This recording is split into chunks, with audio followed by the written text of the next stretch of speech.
See, I'm not worthy of your grace. I'm not worthy of your blessings. Still, you not bless me, oh. Say you not give up on me. I call you mine.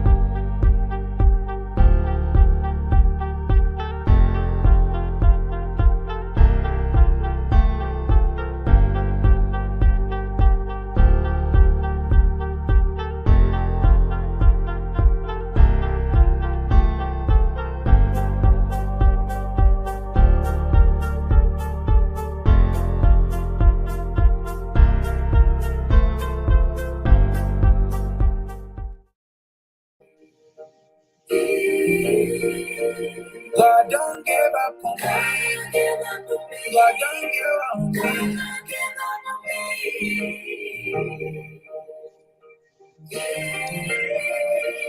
God don't give up on me.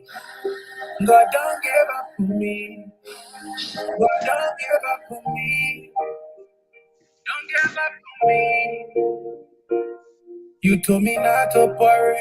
Wish you give you thanks and praise. Hello. I capele cool as spell. Honestly, trail. Welcome here. May I give it all to you. Give it all to you. Steve, you welcome. Yeah, da. What's going on? I'm cool, man. So you just worry over me. We're just waiting. So, but when I man, I can't. Oh, I'm a cheap politician. Yo, you make a can't. I'm here. You're right. I don't want to be here in contempt, so I make sure I know it. Before the honorable hold me in contempt, let me behave. You're right. You're right. You're right. Honorable consultant, you're right. Thank you, gentlemen. I appreciate that. Welcome here. And thank you for taking time off your busy schedule. Welcome here to Current Situation, present Diaspora Liberians Political Spotlight. Here, this is now debuting today, February 16, 2023. And once again, I would like to thank our political analysts, and they are going to introduce themselves. And I also like to thank the public here and for tuning in. We appreciate that. And we do air here on Tuesday, not Tuesday, but every Thursday at 9 p.m. Eastern Time and 9 p.m. Central Time and 10 p.m. Eastern Time. So, ladies and gentlemen, we're going to go ahead and share this here as we play a little music in the background here while we're sharing this. Then we will be starting in the next 5-7 minutes. So let me try to play this music and see if you guys can you guys hear this music? Don't give up on me. God don't Of course I do. All right. So let's start the music. All right. So I'm going to share this here and then we're going to be starting in the next 5 minutes. Tama, share on your share with my hero. They care with me as soon as you tell. They pour out your food. I didn't have a reason to leave you, show me the way, and I'm grateful for everything that you did. You never ever play me low. See, I'm not worthy of your grace. I'm not worthy of your blessings. Still, you not bless me, oh. Say you not give up on me. I call you my doctor, my problem, Rabio. See, I'm like, let's go. Nanga, you hella they call you Elohim, yes, what tato. Like you, the one can win all the battle. You give me more reason to pray. God don't give up on me. God don't give up on me.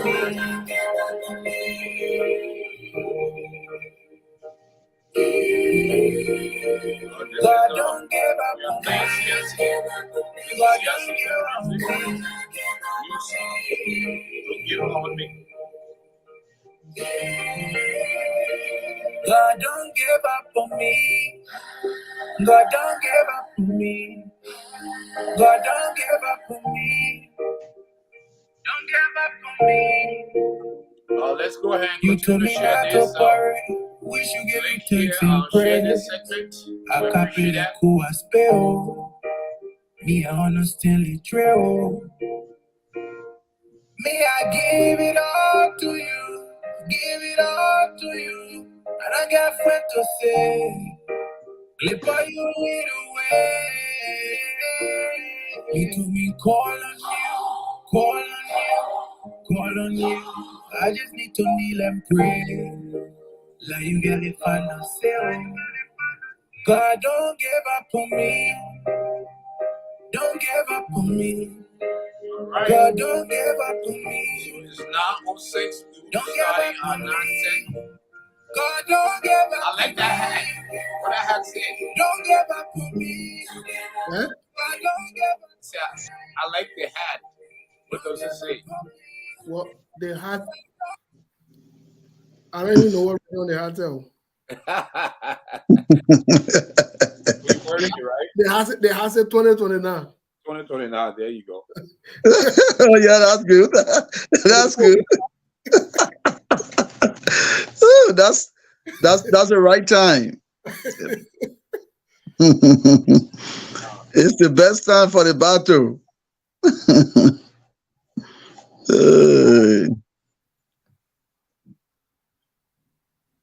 All right. So we will be starting in the next 3 minutes. When we finish this beautiful song I beg here you, by don't give TLC. up on me. Please don't give up on me. Don't give up on me.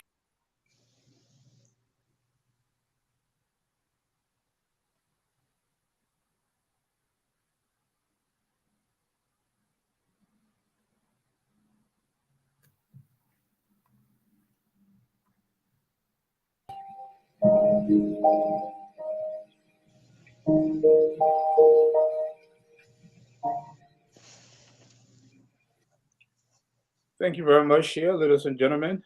Thank you for tuning in here. Continue to share this here. And we appreciate that here. So, what do you think about the new song by CIC, Steve Bowley? What? Have you listened to it? No, not in totality. That's my first time hearing it, but I think it's always cool to hear any kind of music where God is called upon, because I'm a Christian. So I think it's a good thing. You know, sometimes I just get confused. You know, that if you want to be all, like we can say in La Bro, secular musician, be secular musician. You want to be gospel musician, be gospel. Don't confuse us. Maybe he's trying to come back because he's been off the spotlight in a while. So it's been a while. So maybe he's trying to come back. All right. So, ladies and gentlemen, here we start in the next 2 minutes. Please go ahead and share this segment here. Welcome to Current Situation Media. And Current Situation Media presents Diaspora Liberians Political Spotlight, which is debuting today, February 16, 2023. We will be here every Thursday at 9 p.m. So please join us here as we discuss issues concerning our country, Liberia. We are Liberians, and we are concerned Liberians as well in the diaspora. So your voice and your input matters. Your voice and your input make difference. So feel free to join the conversation. If you do want to come on, let us know. We'll always give you the link. And we do have a number we're going to put at the bottom here that you guys can call in to opine. So, ladies and gentlemen, we do have our 2 political analysts. They're going to be regular on the show. And as time goes by, we will add them. And but we're going to start with introduction. Ladies and gentlemen, once again, those are watching from in the diaspora, we say welcome. Those are watching from Liberia, we say welcome here. And those are also watching from the comfort of the home or wherever you are, we say welcome here to Current Situation Media. So for the benefits of our viewers here, we just want to let you know that Current Situation Media, we do operate here with the scope of informing, interacting, and also entertaining our viewers. So sometimes throughout the program, we might take commercial breaks, and but we also like to interact with our viewers and our audience as well. So we do operate on a triple constraint. So this is a triple constraint network operating within the scope of informing, interacting, and entertaining. So with that said, I would like to introduce and present to you guys Current Situation Media, Diaspora, Liberians, Political Spotlight, two analysts, and we'll start with Honorable Steve N. Gay. Okay, thank you, our host, and the platform that we are using tonight, which is the Current Situation Media, which I believe is one of the best platforms ever I've seen in the U.S. that propagating the best interests of our country, Liberia. And so I want to say thank you for giving us the opportunities to serve here as analysts to discuss our country's best interests. My name is Steve N. Gay. I have a master's in business administration with so many professionals experience. So many professional experience. I also have advanced certificate in external and internal auditing. I also have advanced certificate in business administration, business planning, procurement, and so on. So, but that is not a matter. But just so you know, and I'm also a political leader of soon to be a political party in Liberia, the Liberia New Democratic Congress, which is the NDC.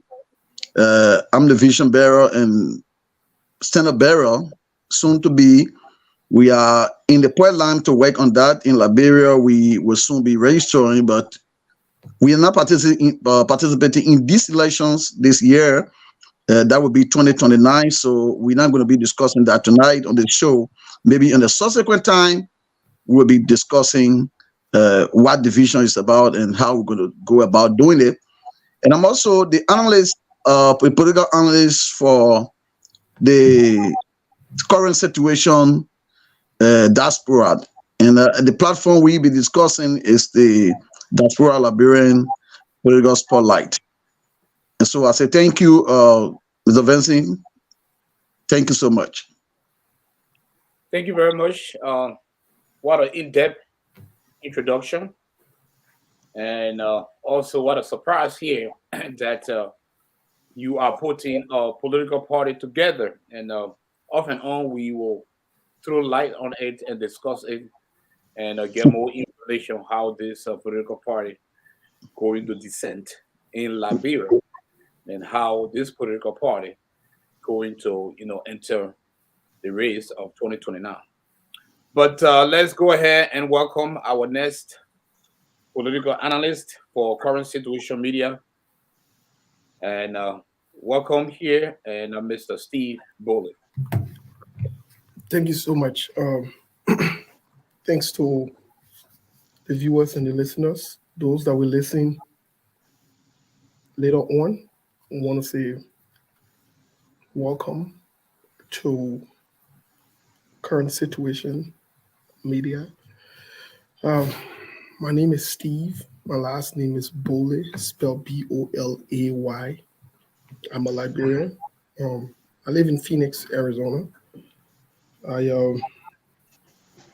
have played multiple roles at different times. What else? I'm interested in a lot of different things in life, such as religion, politics, community services. I served in different leadership positions as well. Normally, I really don't like to talk about me a lot, but I'm very passionate about Liberia. I'm very, very passionate about Liberia. I'm passionate about the future. I believe we can change the trajectory of our country. I believe we can correct the mistakes that were made by our parents or grandparents or great grandparents. I live in the diaspora for now.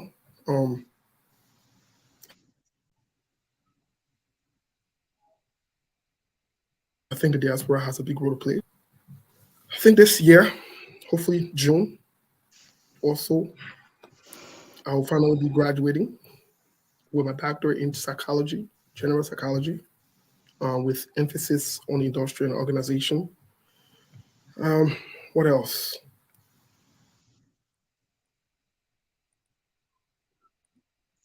Keep dropping low. Like I said, I don't like talking about myself, talk about me, but let me say this. I've served in different leadership positions in terms of my services.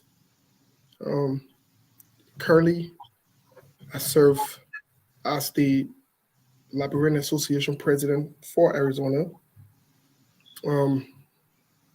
Professionally, like I said, I've served from supervisor, manager. Currently, I'm a director. What else? Let me see. Something I wanted to say that I think is very important. I think in my introduction, I like to be called Moses on Facebook, my pseudonym. But like I've always said, and I'll continue to say, I think the Liberian people are the most important people on earth. But overall, I believe that Liberian women are the most beautiful women. And I would like to challenge my brother Steve and my brother Victor to challenge that, to dispute that fact, so we can see how the Liberian women will come after them tonight. No, because you got found woman in the hall, No, my mom found. Also mine. See? I'm not going to dispute the fact. Yeah. I'm not going to dispute that. I concur with you. Especially from Lufa, Vanyama Dalre. Well, gentlemen, thank you very much. Those a very unique introduction here. If you are just tuning in here, we would like to say thank you. This is welcome to Diaspora Liberian Political Spotlight here, and powered by Current Situation Media. So this is our first day here discussing our national issues of politics here that concerning our country. We are very passionate about our country. We are proud to be Liberians. So our voice, should be heard from anywhere we are. We cannot isolate ourselves, even though we are in the diaspora, but we welcome opinions and perspective from our fellow Liberians in Liberia as well. As time go by, the platform is going to, grow. So we encourage you guys to share this, inform your friends, put in an inbox that there is a new political show every Thursday on Current Situation Media called Diaspora Liberians Political Spotlight. And the essence of this show here is to throw spotlight and from people in the diaspora, also from people back home, and on issues concerning our country. We cannot sit still. We cannot be mute. Being mute, you cannot get your voice here. So it is incumbent upon each and everyone to always be active participant to make your voice heard loud and clear. So, ladies and gentlemen, thank you for tuning in. And this is a remarkable day, a historic day here on the platform, especially those that will watch this first episode on February 16, 2023. And also, this is a Valentine weekend. So we'll say happy Valentine as well. So we will be discussing key political actors, key political players, key political candidates that will be participating in the 2023 elections in October. So, ladies and gentlemen, we will start with the incumbent, the current president, His Honorable President George Weah.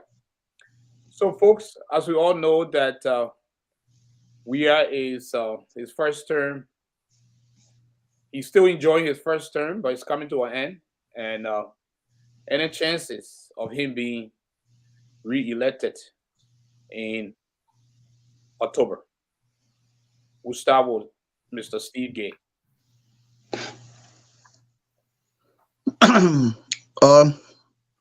Okay, that's good. Again, like I said, it's good to be here on this unique platform to discuss about our country. Like Bole just said, we are all passionate about our country, the well-being of our and the way forward of our country. That's most important. So are we diving into the chances of President Weah second term? Is that what we're going to draft to? Yeah. So while you're talking, I will try to put his picture up on the screen. But yeah, so we're starting with President Weah first. What is his second chance or any chances of him being re-elected? And give us some input on that. Okay, good. That's good. I love this question. Although President Weah, before then, I served in the CDC. I've one stars of the party before. And I felt I have a different political ideology, and I decided to go the way I'm going. When time comes, we'll dive to that. But despite our political differences in ideology as a political party, I believe in my mind that few reasons why I would believe that Georgia have a chances to win this election. And I'll make this critical analysis tonight. I'm here, but this is one reason. Right now, all of the ministers and directors in the country knows that if President Weah lose this election, they also stand a chance to lose their job. And because they all want to maintain their positions and job in the government. So this battle is not for Georgia alone this time around. Before 2017, that was Georgia alone that was fighting his face to become president. Because no one knows who's going to be a minister. You don't know whether you're going to be a director. So it was Georgia who was fighting his alone the battle. Although people were there that were supporting Georgia, we stood by him at that time. But this time around, this election, it's not going to be Georgia alone. From my analysis, all ministers are getting involved. Before then, they used to hold their cash in their hands to themselves.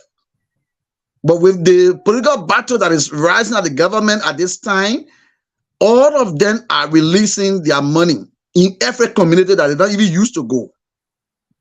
People that they don't used to talk to, now they are now talking to them.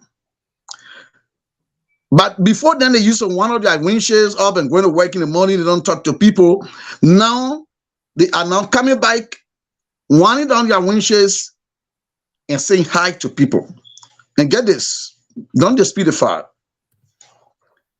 Liberian, we quick to just get rid of things from our mind. No matter whether you hurt me today, but when you meet me and say, sorry, my brother, I'm done.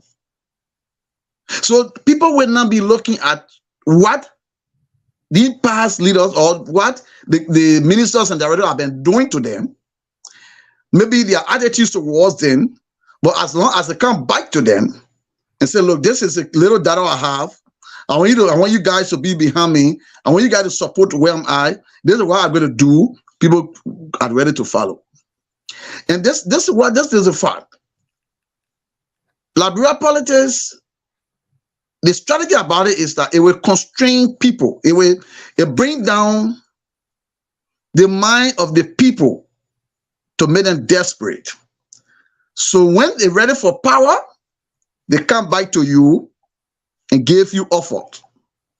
And because of the offers, you find that people follow them. So this battle, right chance that Georgia have that the battle is not going to be Georgia alone. From my analysis, it's not going to be Georgia alone that are going to fight this battle. It's going to be all ministers, directors of all agencies and ministry. It's going to be all superintendents in all the counties, because they know that if this government loses this election, they stand a chance to lose their job. So everybody now is getting on the field. It's one point that's going to be very tedious for opposition. Two, the government has money. And the voters need money because of our current situations that people go through in the country. The difficult time, high racket of a change rate, of food shortages, and all this stuff. The people had the money. And automatically, they're going to use this money right now to be able to win the minds of the people. That's two aspects of it. The third aspect of it is that George Weah is carrying on some developments around the country.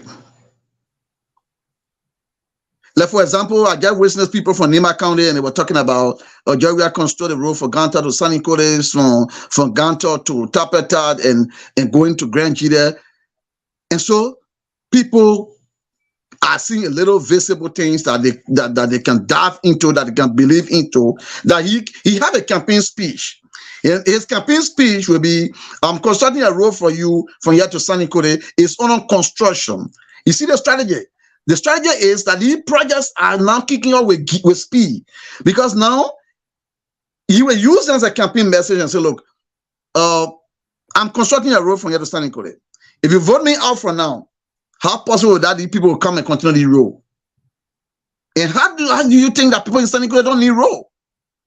So definitely, based upon the psychological impact of the people, they will definitely dive to and say, okay, I think the mayor is constructing our road from Ganta to Sunny Code. Let us put in there so that you can complete the roads. And the message will be, give me the second chance and I will complete my projects. And who don't need these projects? These are projects that have been overdue. Since the country were funded, these projects have been overdue. So it's going to be a chances of him having a perfect speech to stand before people and say, this is what I'm doing, and this is what I want you to get me into the seat. So now, let's also look at something critical. That's the fourth step about it, is that African politics is difficult. African politics is different from that of the politics of the Europe or the Western world. The Western world vote upon policies and strategy. So, now, if you look at Liberia, let's Moses come in, then and you can maybe counter react to that here, and also give the rest of your reason. Okay. Okay, thank you. Sorry for interrupting there, but no, it's okay. Yes. So let's, because this is a 2-hour discussion here. We are here until 11 p.m. and also we have to give the viewers chance to come into and read our comments. So yeah. Moses, you just heard Mr. Gay giving reason and why Mr. Weah will be re-elected. What say you? It's everyone's right to think and feel the way they want to feel or think. But there are also realities that even when you think the way you want to think, feel the way you want to feel, that will have to either counter-check, kind of balance it out. And so I respect what Mr. Gay has said about President George Weah's chances of, retaining the presidency, but I'd like to disagree with him. Because if anything, President George Weah is doing everything to not be reelected. He's doing the opposite of everything. Let me agree with Mr. Gay that President George Weah was liked by many Liberians. There's no doubt that President George Weah, even in his failure as a president, is still liked by some Liberians. Not as a politician, not as a leader. And so President George Weah set himself up for so much failure. He's let the hopes of the people down. As evidenced by that, even if we were to examine Mr. Gay, who stated here previously that he was in the trenches, he helped the CDC work with them and so forth. Part of the reasons for which I would predict he left the CDC is because they're not going the way of the Liberian people. And that is a fact. And so we cannot afford to fool ourselves. Yes, again, that it is hard to get rid of an incumbent in Africa or in other places, but also the incumbent can get rid of themselves. For example, President Donald Trump got rid of himself in the United States. For example, other African leaders have gotten rid of themselves because the way they led, the way President George Weah is governing the country, it's very discouraging. In Liberia, we can say you move from worse to ridiculous. Or you move from in the frying pan and you get in the fire. That's what we can say in Liberia. That just how President George Weah leadership has been for 6 years. Most recently, we listened to Senator Prince Johnson, and that Prince Johnson won. No investors. All of the roles and things that Mr. Gay mentioned, they were all from the UP-led government. Monies that were secured by the UP-led government. What a project President George Weah now bring. President George Weah said he was going to alleviate the Liberian poor from the poverty. They would not be spectators in the own economy. President George Weah says he would, get thousands of people out of providing a job within this X amount of time. He can't even keep up with it. President George Weah lies on a daily basis to the Liberian people. Look, let me put it in the simple English. President George Weah calls people from the Liberian people. To even speak to their own people who elected him. President George Weah will do recording and send it to them. But President George Weah has the audacity to go in a time of COVID. He made song and music while the Liberian people were dying. Are these the kind of things that we say President George Weah will be re-elected on? We can't say those things. Another thing again that we need to talk about, President George Weah, in Liberia, we can say our good people, our good educated people, 2 auditors died. President George Weah is not an investigator. President George Weah stands in the church and say the people were having affairs in the car. That's why they died. The thing that don't even make any sense, that way he can talk. And when we say it, they say we hate the president. But the truth of the matter is President George Weah is shooting himself in the foot. He's not a leader. He's not ready to lead. He thinks this is a play ball venture or that's something where you can joke around with, or you can just come and just fool around. And you think the Liberian people just sitting to come and elect him. No. In Liberia, we say nobody's stupid here. President George Weah will be flogged massively.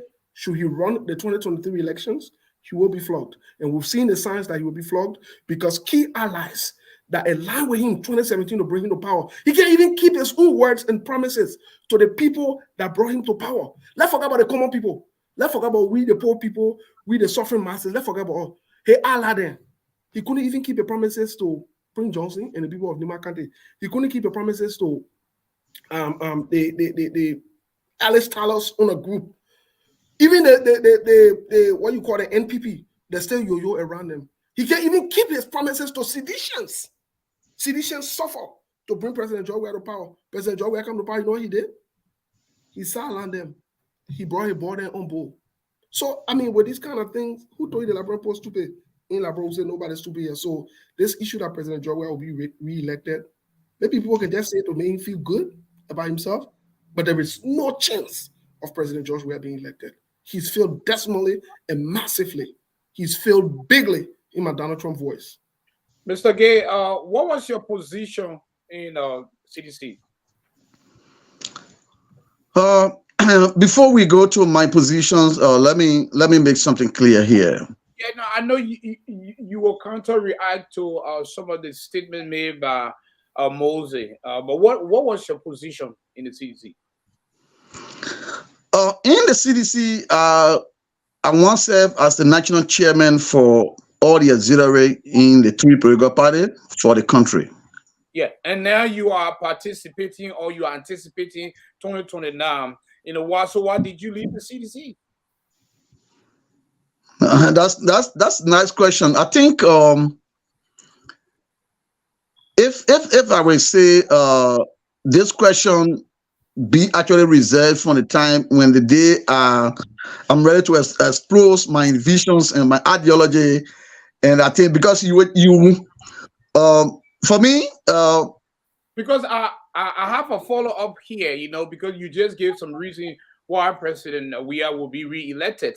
So if you're going to be re-elected based on the reason that you just provided us here, so I'm wondering why did you leave the CDC? And but if you don't want to answer that now, that's fine. Go ahead and react to some of the reasons that was just mentioned by Moses. Okay, I'm not here. Like one thing I want to make clear here is that we are analysts.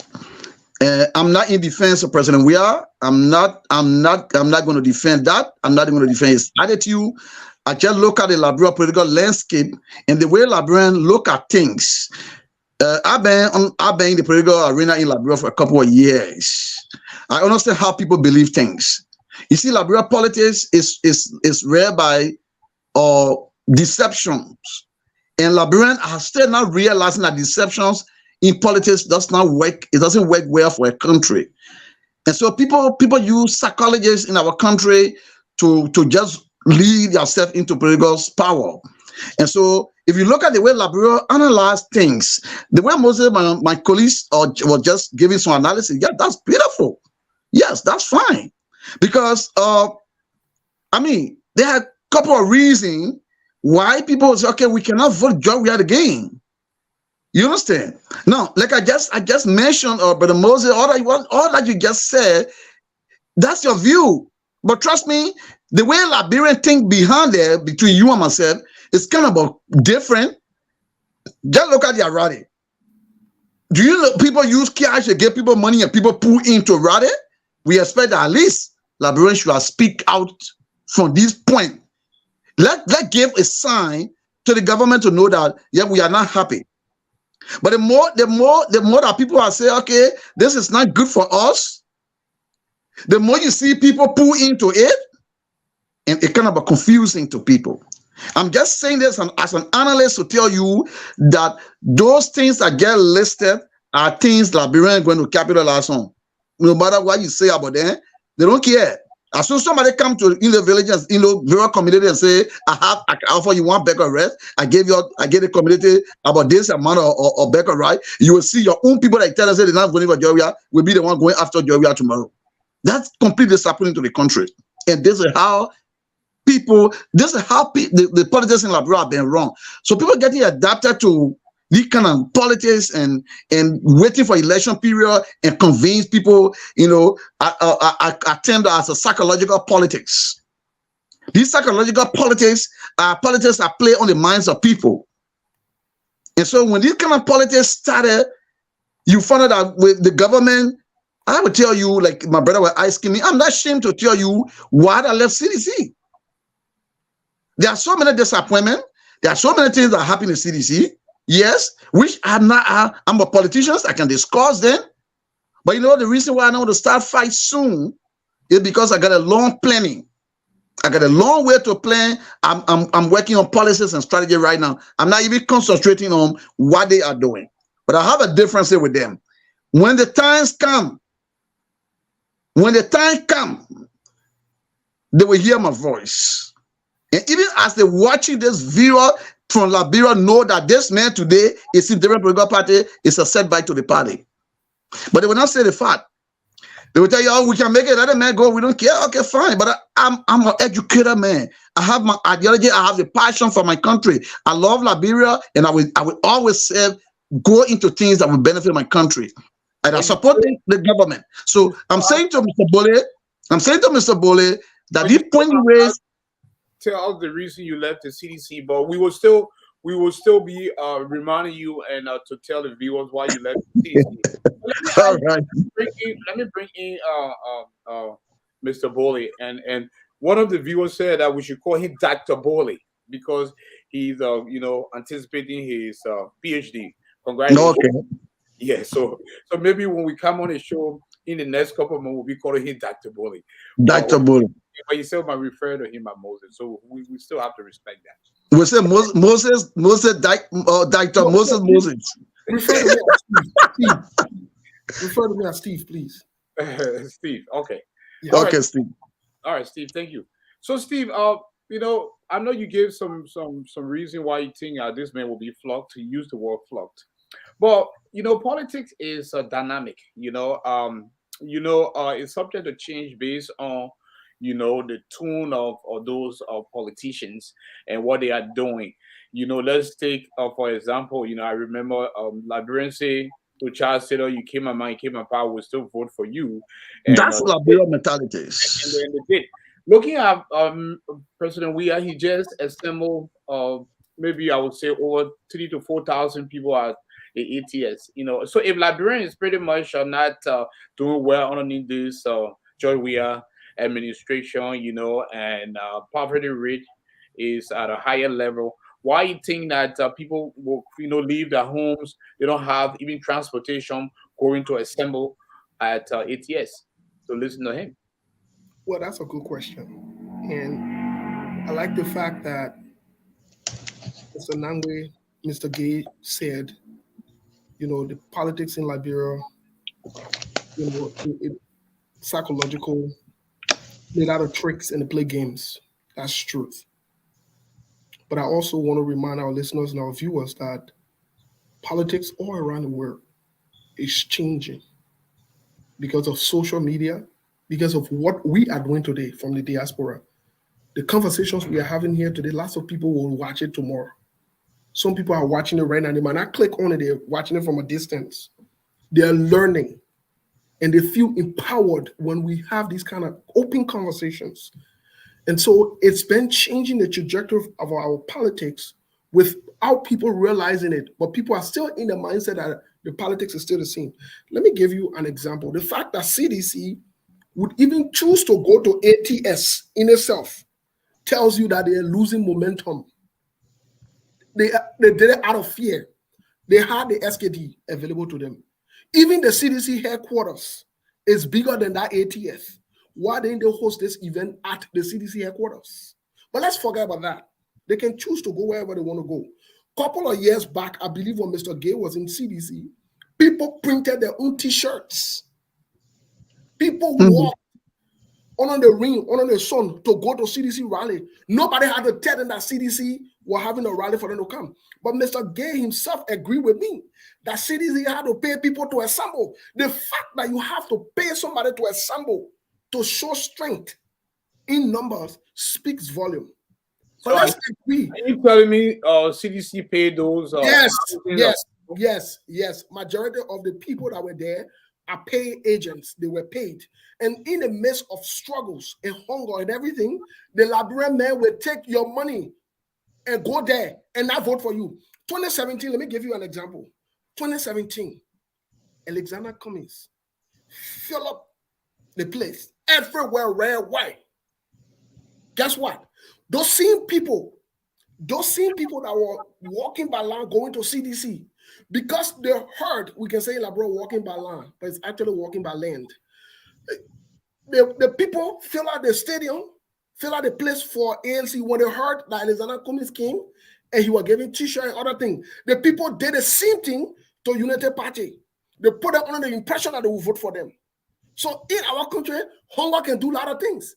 The trick in the politics is there. But I can say to you, if you have to spend money to bring crowd to you, you are in trouble. You are in trouble. But let me point out something that is very important for us to understand. The signs that the CDC will be defeated and the CDC has become unpopular and President George Weah, by extension, has become unpopular is this. President George Weah, when the CDC took over, the CDC had two senators in Montserrat. Two senators, Sir Joseph and what's the lady name? She passed away. Both of them were in the Senate. When she passed away, they decided to have another, per our constitution, to bring in another senator. By right, CDC, who were popular, that was their stronghold. Guess what? CDC got defeated in the stronghold twice. There is no election in the country since President George Weah took over to say where CDC won massively. No, CDC brought Thomas Fala. He was flogged. Polita Weah, she was flogged. So what I'm saying to you is the CDC has to hire itself. CDC back then, Mr. Gay, no, nobody needs to talk. You just need to say CDC having rally. You even get space to human being with waste. CDC now, people are afraid to even identify with CDC. People are afraid. You hear Mr. Gay talking, he not here to defend CDC. He not here to tell you he doesn't even want to identify with them because of the failure. So Mr. Gay, he's still not telling all the reason why he left CDC. But then the reason simple. Mr. Gay knows the truth. He knows that the CDC has failed massively. No. Listen, Mr. Bole, listen, Mr. Bole. Vidon, like I said, go ahead.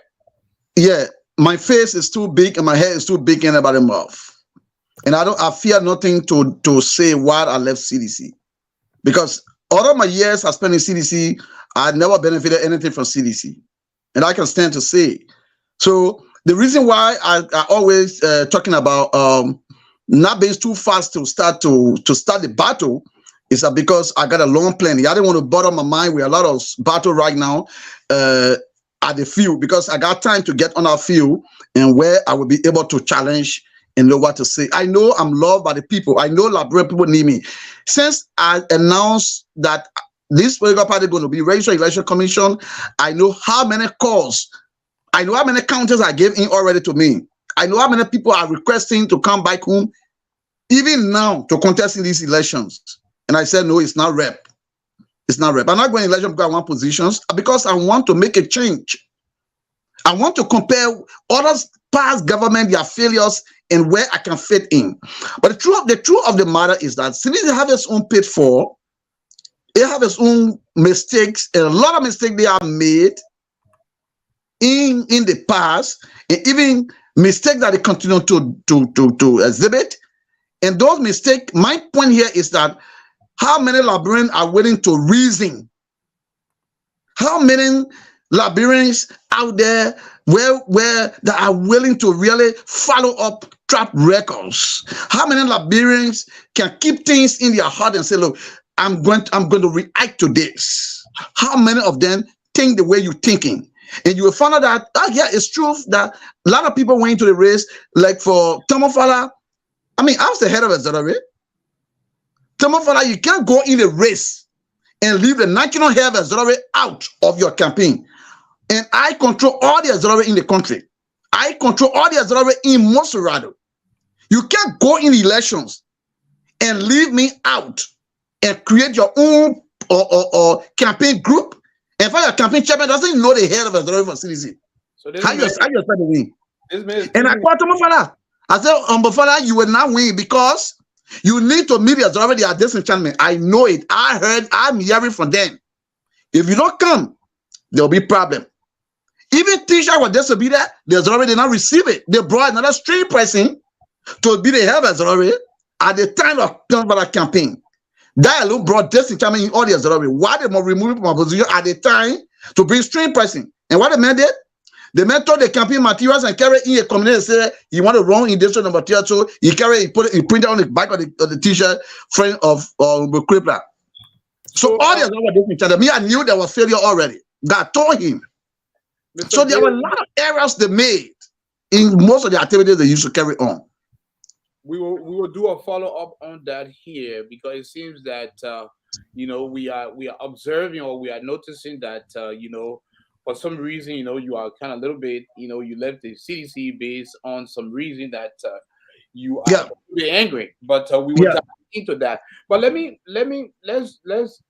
let's get going here. So you used the phrase here, Steve. I have to distinguish the two Steve. So Moses. So I rather either call you Moses or call you Mr. Bully, because if I say Mr. Bully, yeah, Mr. Bully, okay, because I have to distinguish the two Steve. So Mr. Bully, you used the phrase that this man, President Weah, will be flogged, and you sounded very, confident. He will be flogged by who? Which one of the candidates? And that's a very good question. He will be flogged by who?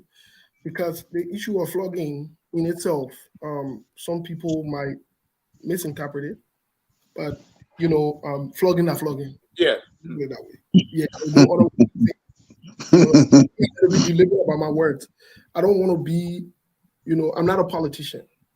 I don't want to be like Mr. Gay who's walking on eggshells because trying to secure the future. Yeah. We have to cover an entire segment on this. Why? And in the segment, and the title will be "Why did Mr. Steve Gay left the CDC?" But we will. Okay. Yeah, but on some real note, here, who will flog President George Weah? Yes. Will not be a familiar face.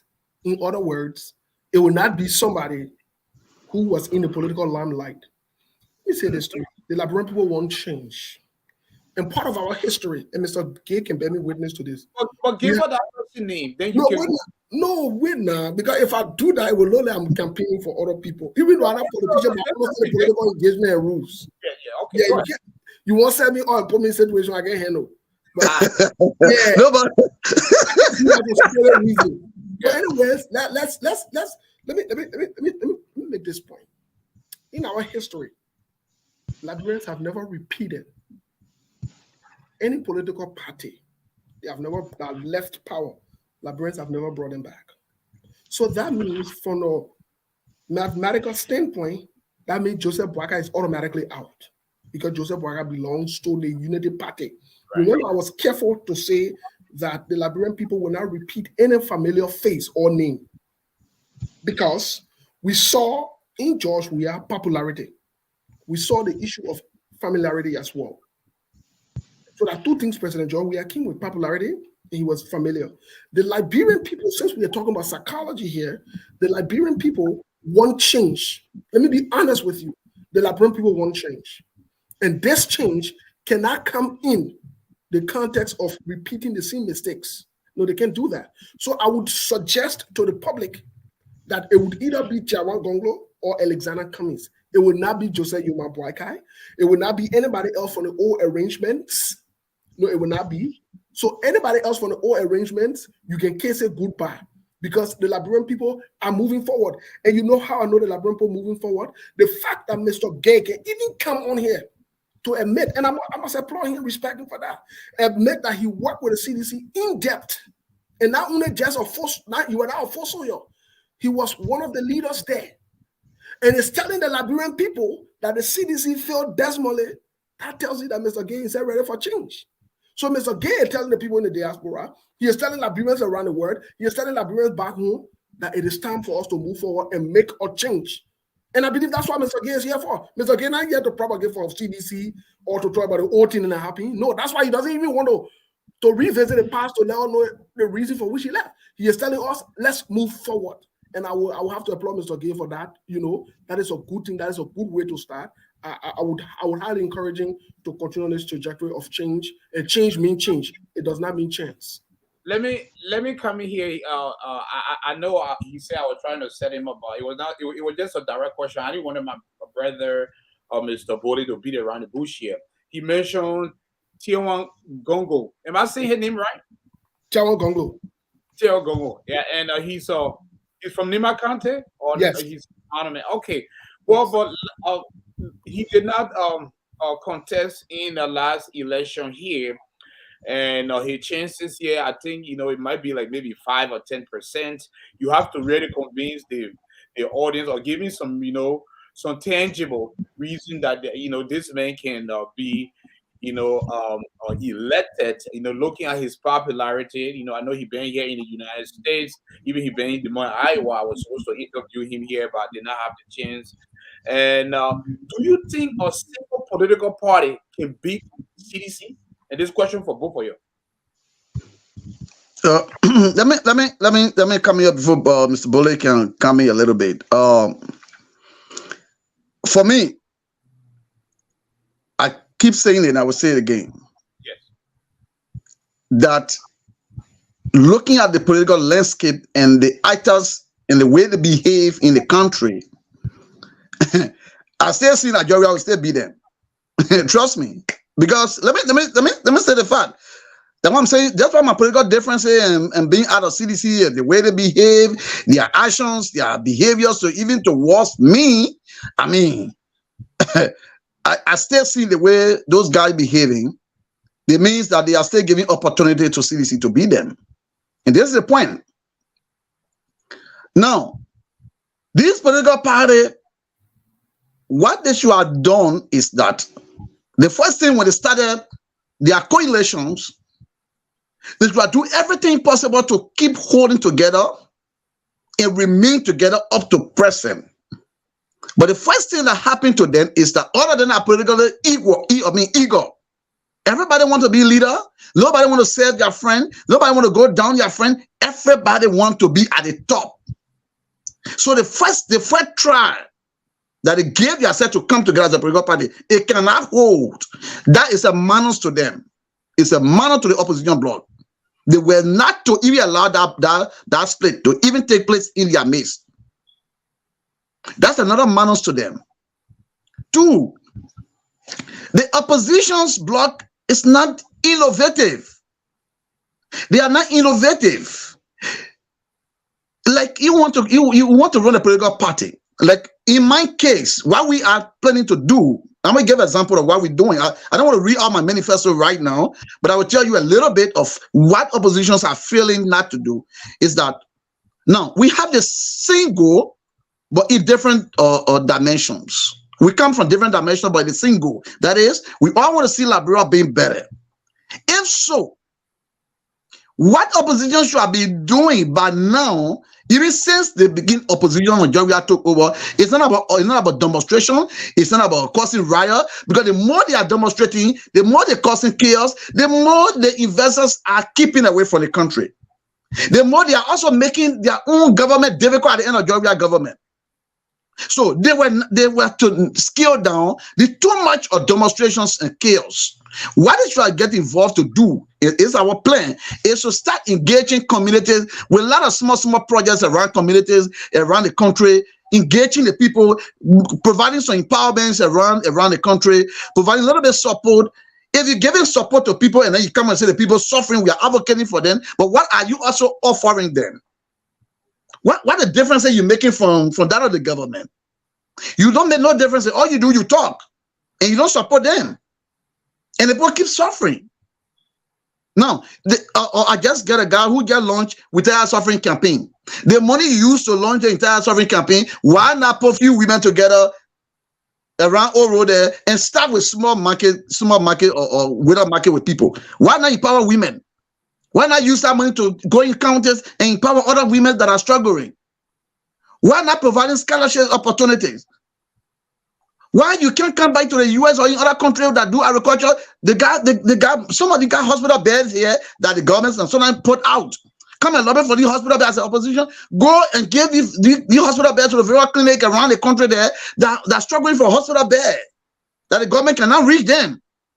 So that people will feel that yes, these people they are thinking best for us.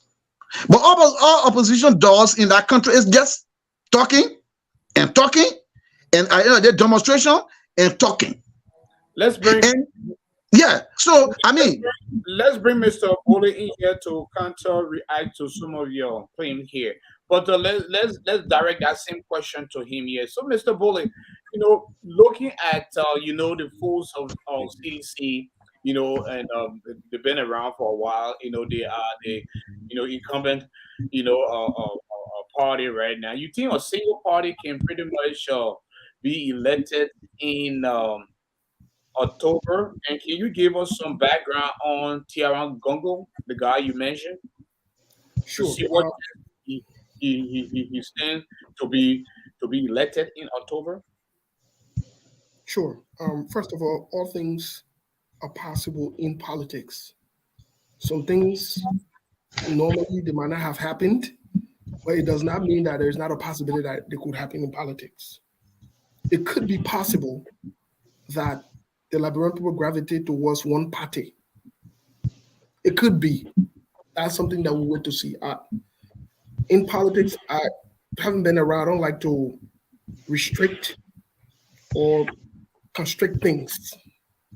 I like to remain fluid because things can happen. Tiawon Google is an honorable man. And when I say honorable, I mean it.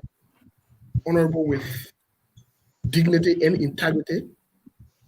Man that loves his country, that has served his country. Tiawon Google worked for Ellen Johnson Sirleaf in the Ellen Johnson Sirleaf government along with Joseph Yoma Boakai. When he had disagreements with Ellen Johnson Sirleaf on policy issues, on how the country should run, on how things should go, Tiawon Google respectfully resigned and walked away.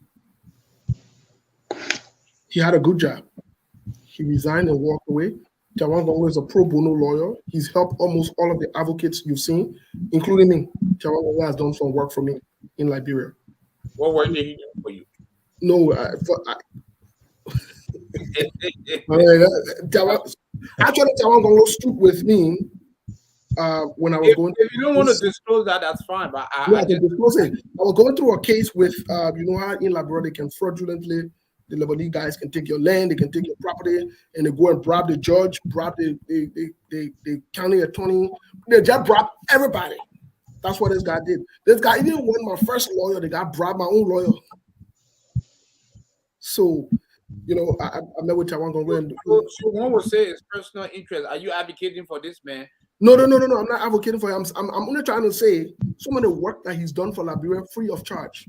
Okay. Lots of Liberian, he's done lots of pro bono work. And maybe Mr. Gay can attest to that. I don't know if he's done some work for Mr. Gay as well. He's working. No, he's not. But what? I mean, I didn't call you off, but Tiawon Google have some family issues with some people that he speak against them on their family property. He took it and they took it from them, and that was a case in Liberia. I think I listened to that, and that was a serious matter. But okay. I didn't want to cut you off, Mr. Bode. Sure. Tiawon Google, in my mind, he began with a wrong step. And this is the step he began with.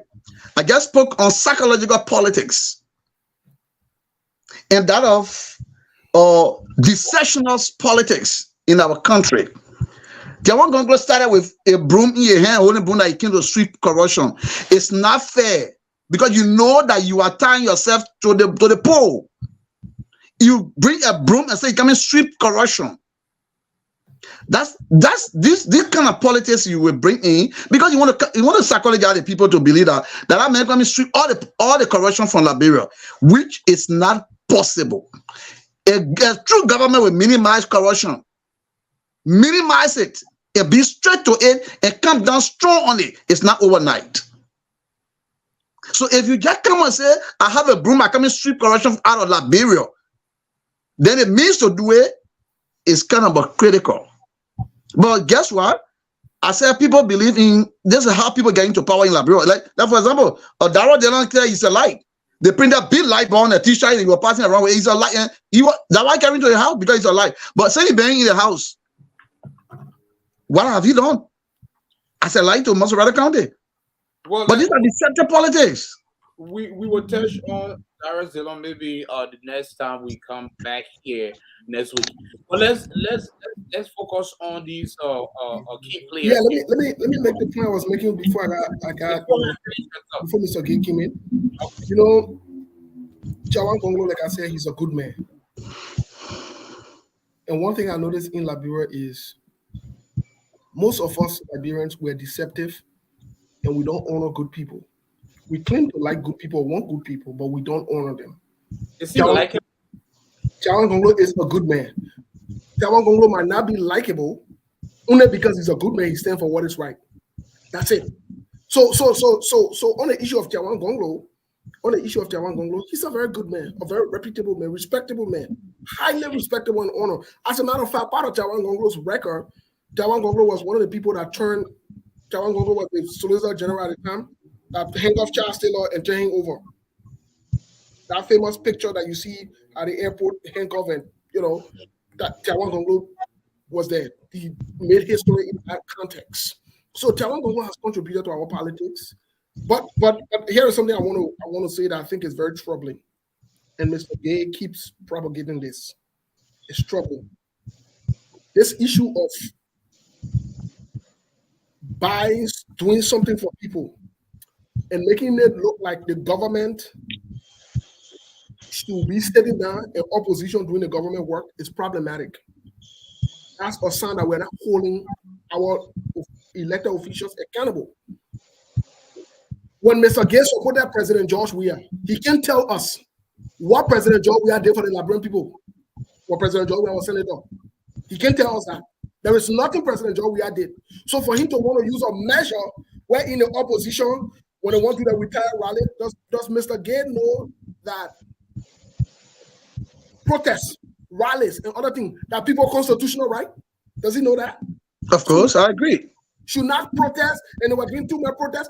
In fact, I would encourage Liberian people to protest as much as they can. Protest is critically important. It's part of the way people can express themselves as opposed to people going to war. So for us to sit and say, oh, and the opposition protesting, where the money they use, they sort of take that money. For what? So what is the government doing? The government who's supposed to implement programs, who's supposed to do these things, they act irresponsible, take the money and spend on themselves. And you say opposition is supposed to go and take the money and do that. For what? In which country do you do that? In which country does the opposition pass around and bribe people to come and say, oh, the government not doing the one, so you're not doing the one? Only in Liberia and that mentality. And that's why I'm saying the politics of Liberia is changing. It has changed. The bus has left that bus stop. And if Mr. Gates thinks that the Liberian people will sit around and wait for somebody to come and get him back or rest or go and build him pump so that they can say, oh, they want patriotic. I think we can, because Joanna there again, we'll move Joanna. No, it's not going to happen. The opposition must make the case, hold the government feet to the fire, and do what is right. But not going and buying the one and taking on government responsibility and other things. That's wrong. That's how they've been politicking in Liberia. But that time has passed.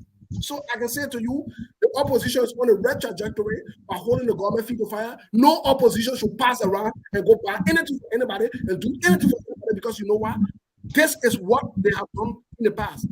They game politics, bag of red politics, red war politics. We can't keep on like that as a democracy. We got to move on. And to move on, the opposition got to hold the government feet to fire, and the opposition must protest. The criminal government feet to fire. The real-led government is criminal. So, Mr. Bullet, which party Tiawon Google is affiliated with? What's the name of his political party? I think it's the LPP or something. LPP. Something, one of those parties. I'm not too familiar with his party yet. Mr. Gay, are you familiar with his party? Do you know the name of his political party? Tiawon Google. I'm still on him here.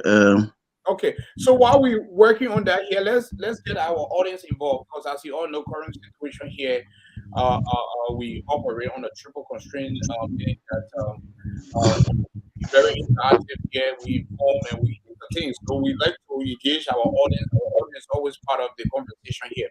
So we're going to, first of all, again, applaud our audience for tuning in here as we give you today. You know, Diaspora, Liberians, political spotlight, current situation. LPP.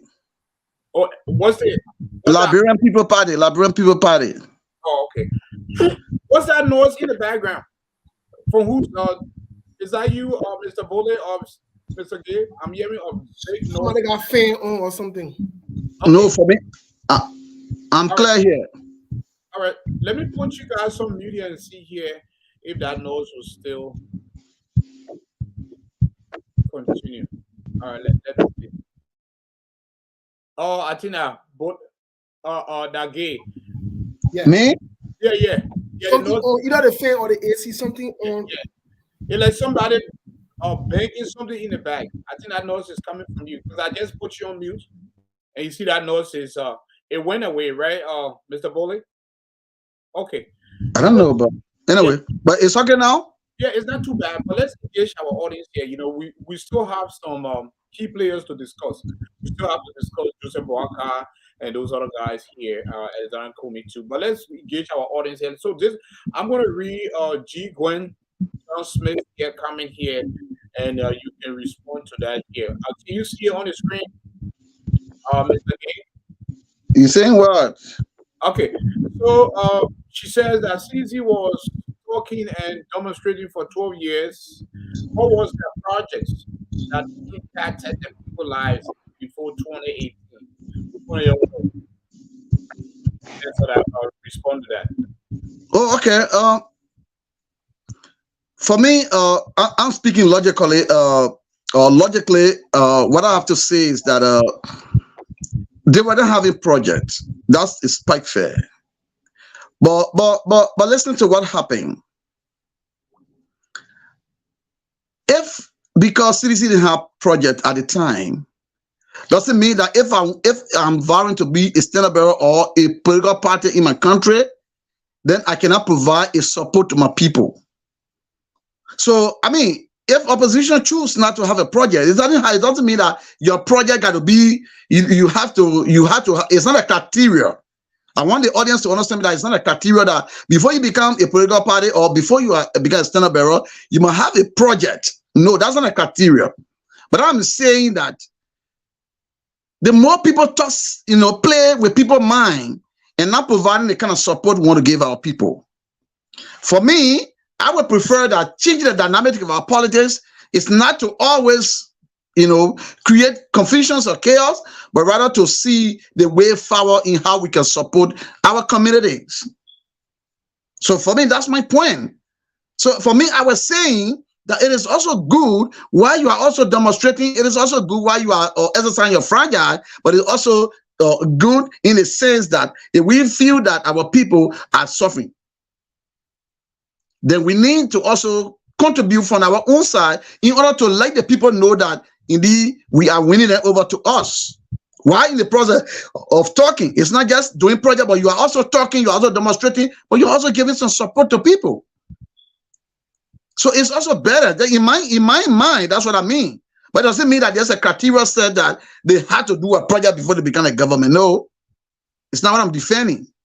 Mr. Bola, you want to weigh in on that statement, or you want to move on to the next key player? Yeah, I want to weigh in on that statement. Go ahead. I don't.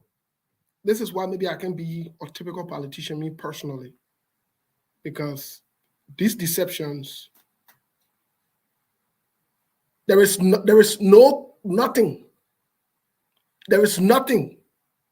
such as the opposition need to do a project. The opposition that really in Liberia, I can see that opposition role is to hold government accountable. Opposition, that all of us who are not in government, you are opposition, Mr. Gay. This government, CDC, protested in the history of our country, has the highest amount of protests. This CDC-led government, all the time they were protesting, they did nothing for the Liberian people. I want you to show me one project CDC implemented. I want you to show me it. If you show me, I will not talk Liberian politics again. When they were in opposition, show me one project. The only projects that they implemented was to threaten the peace of the country 24/7, threaten the president 24/7, create chaos 24/7, put women's honor close, women's honor close, taught castics around the country. That was a project. That's CDC we're talking about. So in all honesty, when we're ready to talk to the Liberian people, I know maybe you still want maintain certain relationship with certain people in the CDC so that when you're ready to run, they can support you. I can say to you though, supporter from CDC. I can say to you, Mr. Gay, you are hurting your chances for any political office should you continue on this trajectory. The best thing to do when the Liberian people eyes are opening is to say the truth, stand by the truth, and stick with the Liberian people. Let's start pacifying this thing. The CDC is not a good example. They fail massively. They're not serious. They're not ready for the job. There is no way for all to come and make an excuse and want to put it on opposition and do that one. The government has money. In fact, they've increased the budget. Can you imagine? So they're supposed to be doing things for the Liberian people. So why should opposition do anything for them? Why should opposition take money from the pocket and go give it to people? No. So in all honesty, I agree with Gwen's question. The CDC has done nothing. The CDC did nothing when they were in opposition. They've done nothing being in government. They don't deserve any more chance. President Weah needs to go sit down And I will also add to it that when President George Weah leaves power, he should be held accountable. He should be audited, processed, and he should be held accountable for the millions and millions of dollars that have been siphoned and squandered. He needs to be held accountable. And we will also schedule a discussion, about those funds you are talking about, that should have been pretty much allocated to places that need to be developed. But I love the show. Today we debut and things going great. The viewers are participating and asking some good questions. Mr. Gay and Mr. Bully, I thank you very much here. Let's continue the discussion. So, Mr. Bully, you mentioned another name. Yes. Apart from Tiawon Google, you mentioned another name. Are you talking about Jeremiah or Kamara? Which one? No, I didn't speak of Jeremiah Koung. Neither did I speak of Loseni Kamara from Yeah. the ARCO. I didn't speak of Jeremiah Koung. Is from I think NDCC or something like that, Prince Johnson and Party. But I didn't speak of both of them. I spoke of Tiawon Google and Alexander Benedict Cummings. Okay, yeah. The next people that would lead the country. I spoke of them, both of them. And in terms of Alexander Benedict Cummings, I think, in my view, he's one of the leaders that's positioned to do the best for Liberia. I think, in my view, I've heard people say he's desperate. But on the contrary, I would say no, he's not desperate. I think, when some of us say these things, the way we say it, people say, oh, Cummings, man. I just spoke of Gonglo today. Say, oh, you Gonglo, man. I think the point where we are, what we need, Alexander Cummings has what we need. The point of our country's history, he has what we need. What is that? Alexander Cummings has a history of turning things around that people have not followed. Alexander Cummings took over Coca-Cola Africa. He's turned it around. He left from Coca-Cola Africa. They promoted him from there. He went there as just petty mayor, working way up. They promoted him from there, brought him, I think, to Asia or Europe. So will he business experience? Huge business experience, huge management experience, huge being able to handle money. I'm talking about billions. I'm not talking about millions. I'm talking about billions. This is the only man that has said he wants the budget of Liberia to be increased to billions. But not only that, here is something that's important for us to know. Mr. Hawks, as we speak, our current budget, our current debt, both national and international, is sitting almost at 2 billion. That means we owe people almost 2 billion. Not only that, the CDC-led government has so much hurt the economy and hurt the country that we will not feed it now. When they leave power, they will feel the impact of it. Imagine a man go borrow money. They go borrow money. The thing they borrow the money for, they not do that thing. But when they leave power, you still have to pay though, because government are continuing it. The people not come and say, oh, so what I'm saying in essence, we need somebody that is able to manage, somebody that has a proven record, the requisite records to prove that they've been able to manage huge amount of money, they've been able to turn situations around. We need somebody, let me say this, we need somebody also that has the connection. Mind you, I keep saying this thing, Coca-Cola is an American brand. Alexander Cummings has the huge connections we need. Whether internationally, locally, he's well respected around the globe, as opposed to anybody else in the political arena in Liberia right now. He is well respected, well recognized around the globe. He's not even served in politics. Can you imagine? He's never served in a governmental position before. Yeah, but he's most Liberian thing. Well, not most Liberian. I did not do any survey, but what I've been reading on social media and talking to some other Liberians, they think that this man, Alexander Cummings, is now politically mature to run for office for the president.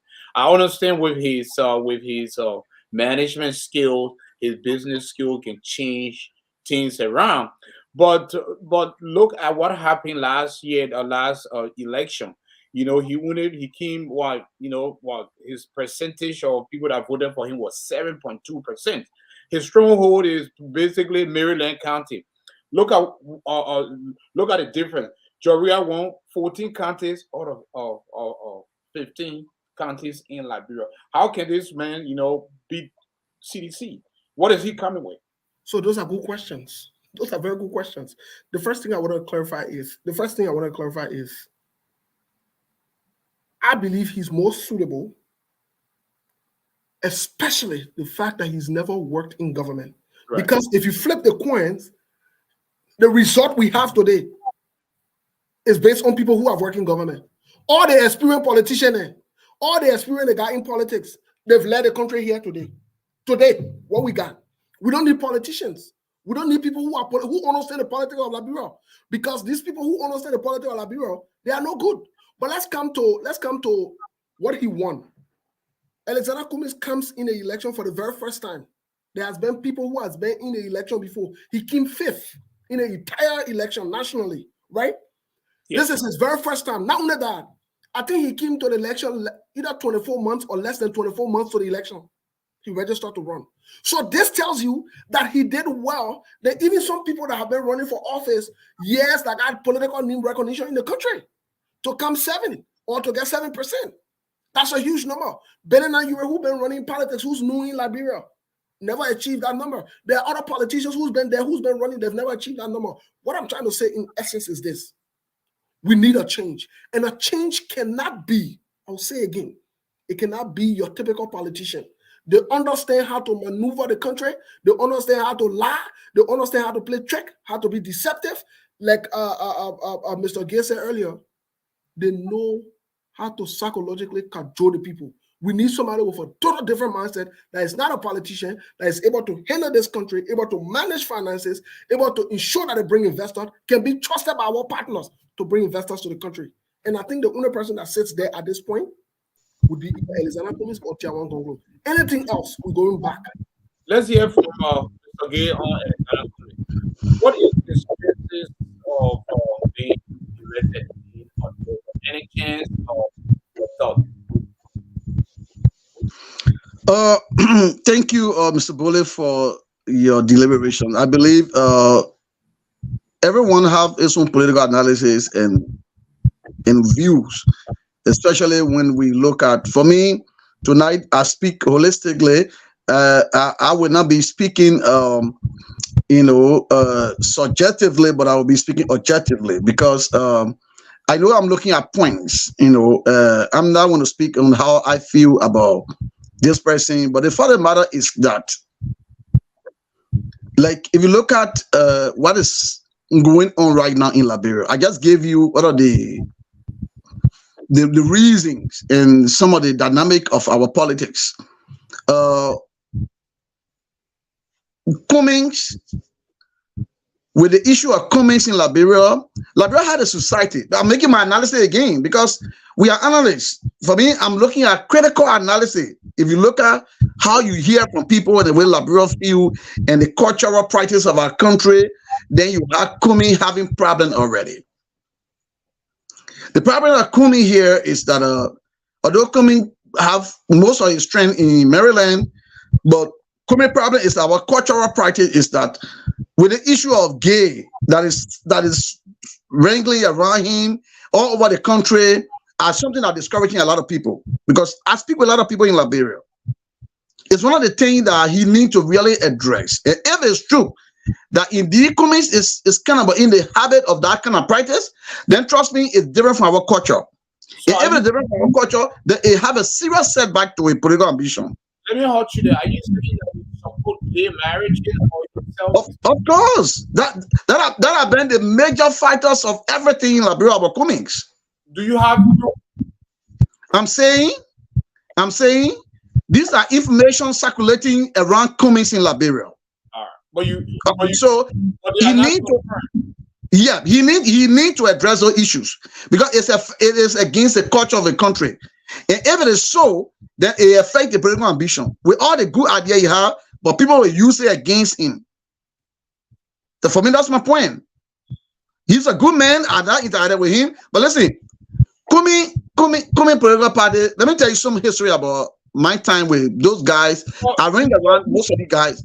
Mr. Gay, yeah. You go in depth about the political party. Mr. Gay, do you want to respond to that Gay issue quick here before Mr. Gay go into that political party? Well, let me say this because. Well, have you heard?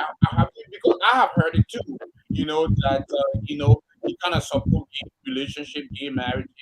But these are just social media posts. So let me quote Mr. Cummings because I've had the opportunity to interview him more than once. Yeah, and so Gay, yeah, your background knows it's pretty heavy. Yeah, that thing in the background. Not me. I'm in a quiet place. I'm where I'm at. Nobody talking. Nothing making sound. I don't have nothing on. Are you using your speaker? No. Are you using your phone or your computer? No, I'm using my phone, not computer. All right, okay, yeah, your background up, but I will mute you. I'll put you on mute as Mr. Bully. Oh my God. So like I said, I've had the opportunity to interview Mr. Cummings more than once. I think I'm one of the people that interview and asking this direct question. Either me or my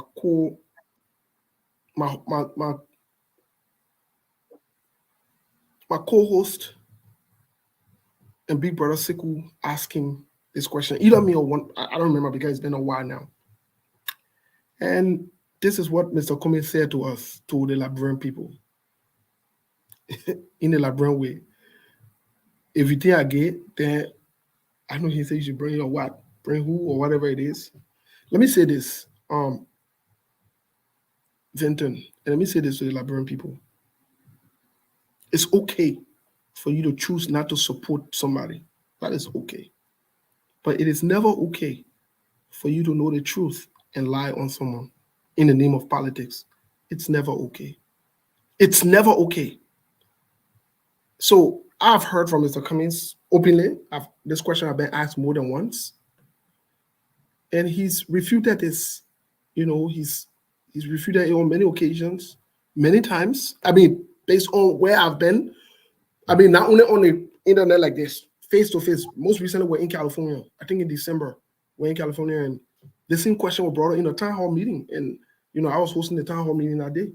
And somebody asked on the public asking the same question. Now, people who pass around and say these things, knowing that he is not, but people say it, they themselves are deceptive. Because when you know something is not true and you continue to propagate it, then you yourself, not only that you are deceptive, you're promoting deception. Yeah, yes. You see that most Liberians are gullible. They believe in tabloids. They carry news, and knowing that if you study the pattern of Liberians, how they vote, they like to vote based on celebrity status. They like to vote based on a well-known individual, and sometimes they vote for the wrong person, because of that person's popularity. They just decide to go with that person. And that this news been circulating on social media.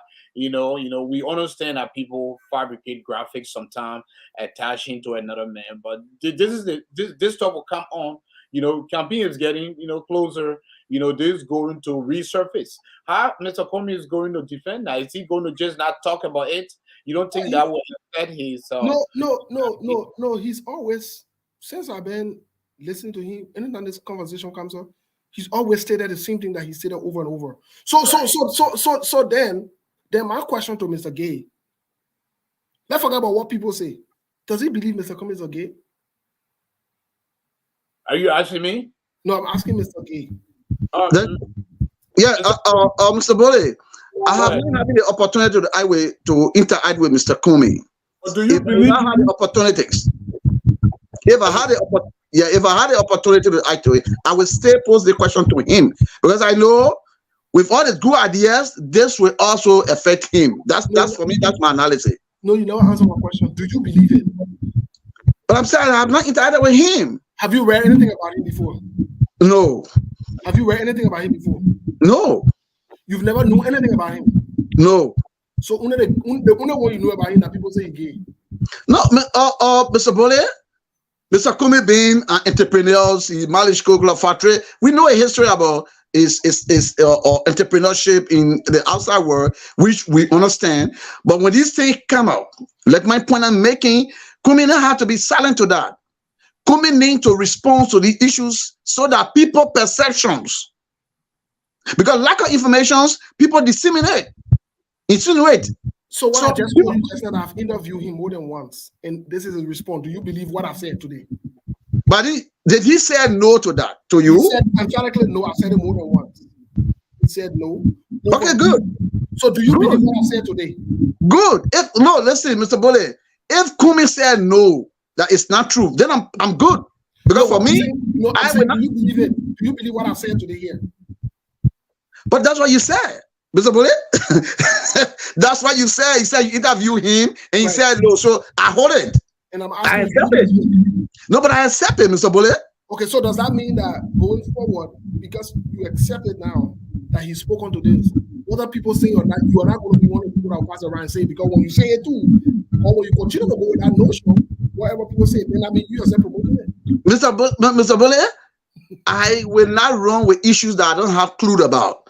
I'm giving you my analysis that Honorable Mr. Cummings have a complete see my word had to do with a gay issue that being wrinklings around him, and I was expecting him to address the issue to the Liberian public, that this perception should be erased for the minds of every voter that he's not, and it's not truth, it's barbarian, it's not acceptable. You need to be strong on your approach on that issue. But if you just say, okay, it's a politics, let it get taught, then it's affecting the voter minds, because the culture of our country and that of the way voter think, they will believe that he is.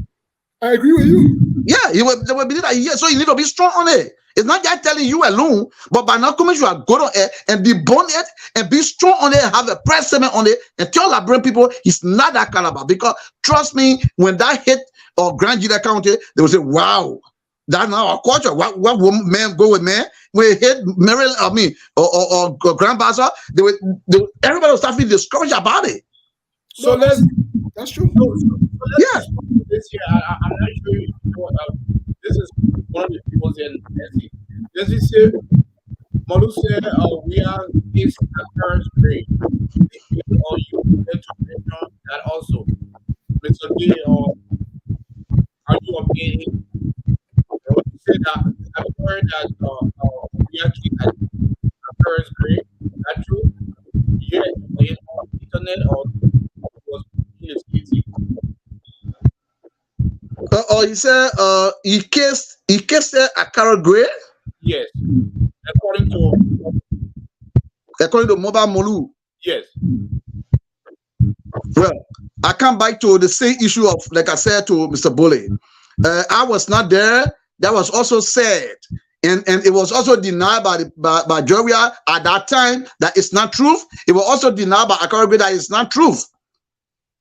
So I mean, I will not come on this kind of puppet or show and defend these kind of characters of men, Casey men. I'm not going to defend those kind of things. Even if the jury have it, I will go against it for that. I will not like that, because that's not my culture. It's not my practice, and I will condemn it to the letter. Because trust me, those things are not good for our country.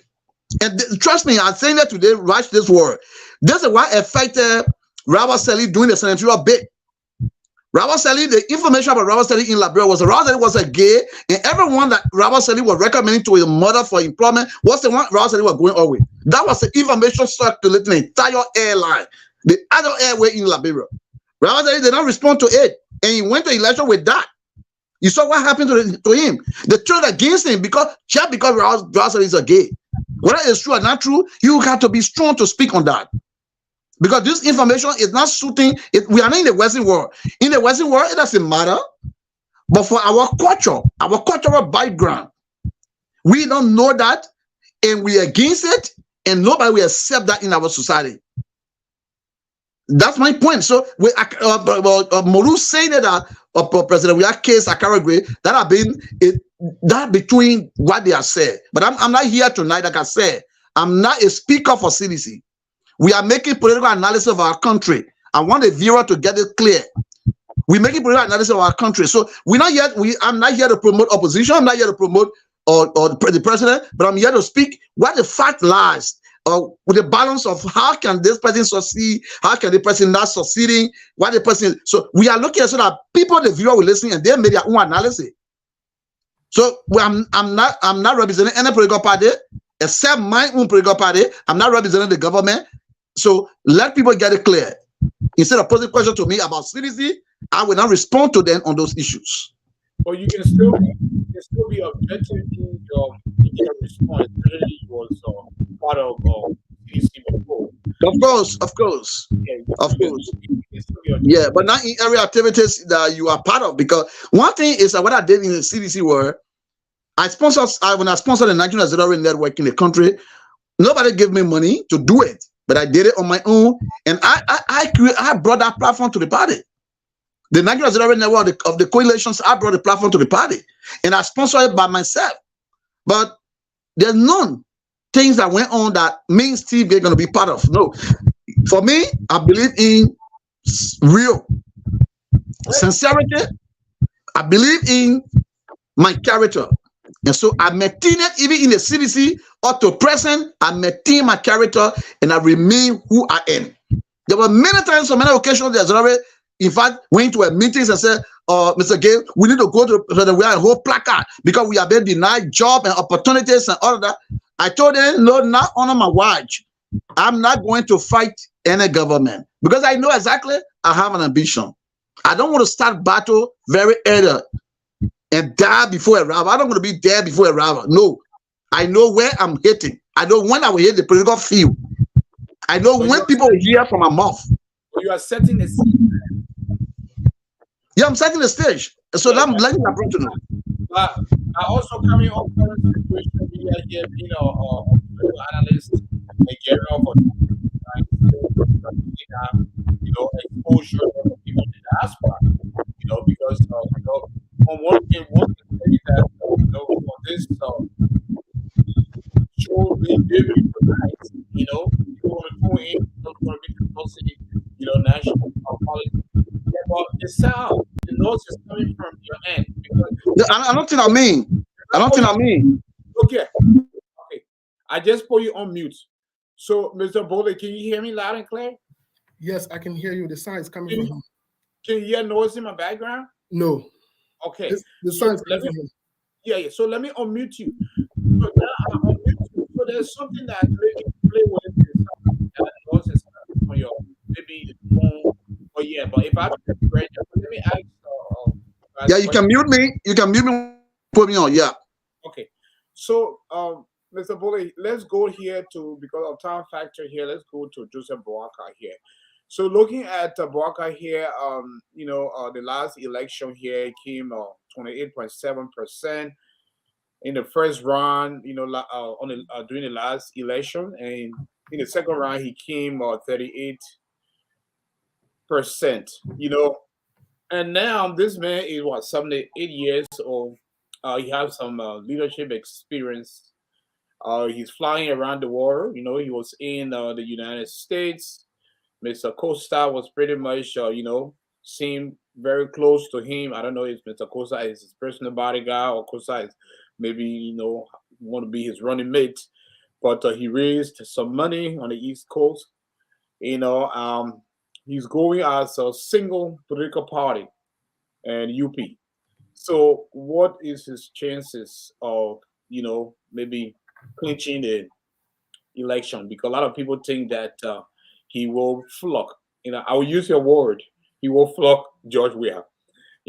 Most people think he will. And based on his leadership experience, but others also talk about his physical ability. Now, he's 1978, becoming fragile. And, so there's a lot of, different perspective. But I want to hear your perspective. Well, just say you my Boakai.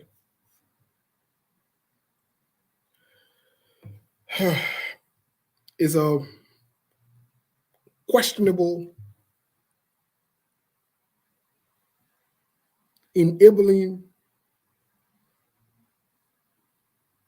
corrupt old man. Let me tell you something. Did you say corrupt? Yes. Why do you think it's corrupt? I think it's corrupt because of different factors. First of all, Jose Yuma Boakai has worked in all of the corrupt governments. All. The Do, the Elling, the Amos Oyo, all the corrupt government he made there. He claimed that to be corrupt. Jose Yuma Boakai is corrupt. Between 1980 and 1986, Jose Yuma Boakai had a budget of 80 million. He served at LPNC and as Minister of Agriculture under Do. Do fire him. As a matter of fact, Jose Yuma Boakai, not only that he's corrupt, he squanders opportunities. Let me tell you something. When we say these things, people say, oh, that tradition, and you can't talk to the old man. Let me tell you something. In politics, there is no old man, there is no young boy. When you come to the political arena, you will be addressed, and people must speak the truth. And not in that your cultural, that the old man, the culture. Jose Yuma Boakai have a low faculty. But I don't hold no punches. The same way I say we are corrupt. Jose Yuma Boakai corrupt like that. Jose Yuma Boakai presided in the Senate for 12 years with Ellen Johnson Sirleaf. Guess what happened? Me, I'm not running for no political office in abroad. The day I choose to run for political office, if anybody get vexed and say because I call on a leader so you don't vote for me, don't vote for me. I'm not worried about that one. But we must say the truth if we need to make sure we move this country forward. Jose Yuma Boakai sat down over the Senate. They signed 66 concession deal. Do you know that those 66 concession deal today, they're hurting the Liberian people? Jose Yuma Boakai sat down there. He signed it. As a matter of fact, his signature is there. Because when you sign a deal according to our constitution, the vice president, the minister of finance, the minister of justice, and the president, those are the people that can sign to seal the deal. He signed it. But let's move fast forward. Jose Yuma Boakai needs to retire. He needs to go sit down and start wasting the Liberian time. He needs to. To be very, he needs to. And there is no way Jose Yuma Boakai can beat Weah. It's not just possible. Let me tell you today. Even if Weah would fail decimally, if he and Jose Yuma Boakai meets up again, Weah would beat Jose Yuma Boakai. Let me tell you why. In Liberia, we can say anybody that beat you before can beat you again. We can say that. The Liberian people not ready to get a country to Jose Yuma Boakai or United Party. Remember I said this earlier? Liberians have never voted any party into power that they remove from power. It has never happened in our history. If this would have happened, it would be maybe with a younger person in the United Party that don't have that corruption attachment to them from the United Party. No. Oh, so, he never served as president, just a VP. And, he served as vice president. Yeah. Yeah, but vice president, you know what? That's what I said to you. To lay down his roles. Let me tell you something. Jose Boakai done nothing substantive to benefit the world. But most Liberians think that VP, they are ceremonial. It's a ceremonial position. No, it's not a ceremonial position. That's why they want to make you feel so that they can make excuses. But it's not a ceremonial position. Let me tell you why it's not a ceremonial position. And Jose Yuma Boakai, who saw sitting down with Barack Obama, how can a ceremonial position make you sit down with the president, Barack Obama? Jose Yuma Boakai, we saw him sitting down with Xi Jinping from China, the president of China. How can that be a ceremonial position? Jose Yuma Boakai over the crippled people in Liberia, we call in a group of 77. The crippled, the blind, all the people there. Jose Yuma Boakai presided over them. That ceremonial position can preside over the thing. Where are the group of 77 today? You know, some of the problems that Weah faced today is that he is saying corrupt. That one again, you can't talk for him because all of them they know each other. But to be quite honest with you, he inherited some of these things that the Unity Party did. And that's why I said earlier that we will not see the ripple effect of what Joe Weah did till they leave power. Then you will see the damage that they've done. Today, the group of 77, where are they today after 12 years, after all the money that were allocated? Where are they today? These people are still struggling. These people are still struggling. Joseph Yuma Boakai has failed decimally. Again, like I said, Joseph Yuma Boakai need to go sit down and start wasting the Labrampo time. We can say Labra the rain kind of for your bucket, the dew will not fully. Joseph Yuma Boakai was young. He didn't do nothing for the Labrampo. He will not be old and do something for the Labrampo. So with Joseph Yuma story, and I don't even let him talk about it. He's the least of the waste of time of the Labrampo and resources. I don't let him discuss him. Yeah, that's some strong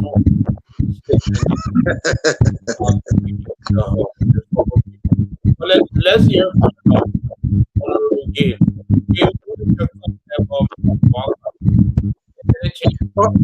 Yeah, I'm hearing you. Okay.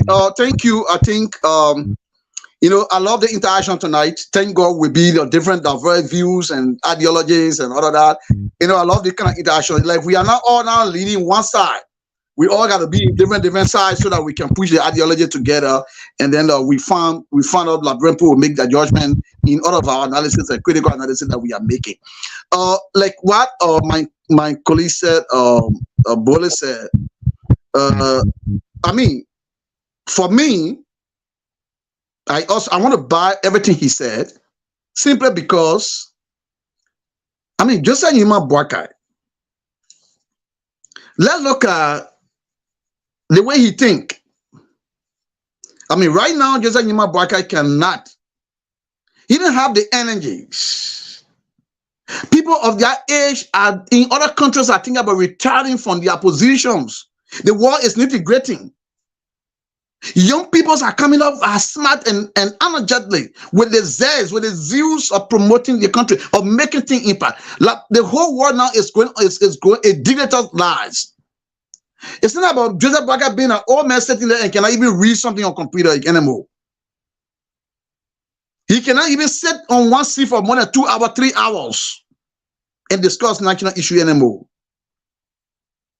But you see, the reason why people that still pushing Joseph Boakai, that certain group of people that still surrounding Joseph Boakai and feel like they can use him as a conduit to reach into political power. They can use him as a medium to excel themselves into political power. But listen to this, like what Bode said, a political party, when it leaves power, it can never succeed again. The reason is simple. I think this is every political party build their manifesto around the standard bearer. So when the standard bearer leave the party, I said this is the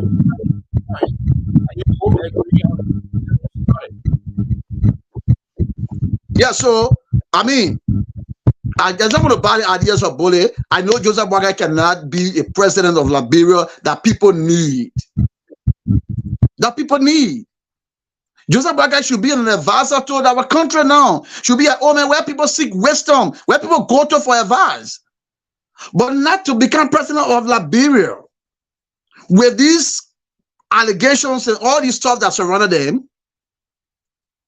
When I met Joseph Boakai in your office, guy is my witness. He invited me in your office. Before the elections at that time, 2017, we talk about projects. I talk about different projects, even in my district. There's a bridge in my district that was constructed now by the president, Weah. I made a bridge proposal to Joseph Boakai to be able to help, to see how we can initiate our bridge, because our bridge cut the entire district off. And he said, okay, I will call you back. I will look at that. I will look at the proposal and I will call you and we'll talk about it. When I was leaving Joseph Boakai office, he decided to charge himself. You are liking a church that they God, you my witness tonight. Why should you allow him? He charged himself. I'm a Steve, I broke right now. I will call you. I'll find somebody. I'll call you. I'm having $20 US in my pocket. That was the last money I was having too. Trust me, between God and me, I was thinking about giving it to him because he said, you see the cripple put down my step there. They are all waiting for me. And today I broke. So I wanted to give you the $20 so that when you go downstairs, you can be able to give it to the cripple. But when I do it, you will feel offended. You feel that I insulted him because he's the vice president. in the high level office. Trust me, I can say it in your face. That doesn't mean so these people don't have. Joseph Boakai should not be able to govern any country anymore. What are you still looking for? Oh, you want to die in power? You want to hostile bearer? Even when you still die now, you still hostile bearer. But they will use you and get wrong people into power tomorrow. Because if you don't make it in your government, which there's no one praying for, and you cannot end your turn, then you have wrong people coming and switching into power that people did not even want. Then you mess the entire country up. So at your age, you don't need stress, you don't need tension. You need to sit down to your village and know what you are doing. So I think this question is let's see here. So you think Joseph Boakai here is being influenced by his some of his closest constituents, like Mr. Henry Costa? You know, he's in the U.S. and mobilizing folks and fundraising going on. Your thought? First of all, Joseph Boakai is serious. He has serious old man. Let me say it that way. I mean, I'm not here to be your political correcting, and inside. I can say as it is. Joseph Boakai, now serious. Let me tell you today. The people Joseph Boakai have met in life, when you meet them, you build connections and relationships. You can't sit with somebody like Barack Obama, who basically led the world for 8 years, changing pain in Japan, sit with them, have diplomatic conversation. Then you come to America, you passing around ruling with plastic bear with Costa. Are you serious? I saw you serious? You passing with plastic bear behind Costa. You serious? You depending on stand on Witherspoon and again, small thing there. Now the kind of thing that was all, look, when I see the kind of thing, it can just boil my blood because it makes no sense. And you want to elect these kind of people in the name of all and the man popular and the man like that. What sense does that make? So what I'm saying in essence is this: we need to get serious. Joseph Boakai is aware that Costa is a liar, a blackmailer, and a crook. The fact that Joseph Boakai, the United Party, can even sit around and allow Costa to be the face of their party, it speaks volume. Where are we headed? Where are we headed? But not only that, let me tell you something. You know, the people in Liberia, even the older people, most of them are deceptive. They're very deceptive, and that's what's giving our country a hard time. And for some of us who can say me, and anything I say here, I take full responsibility for it and my own words I'm using. I'm not afraid to say what I'm saying.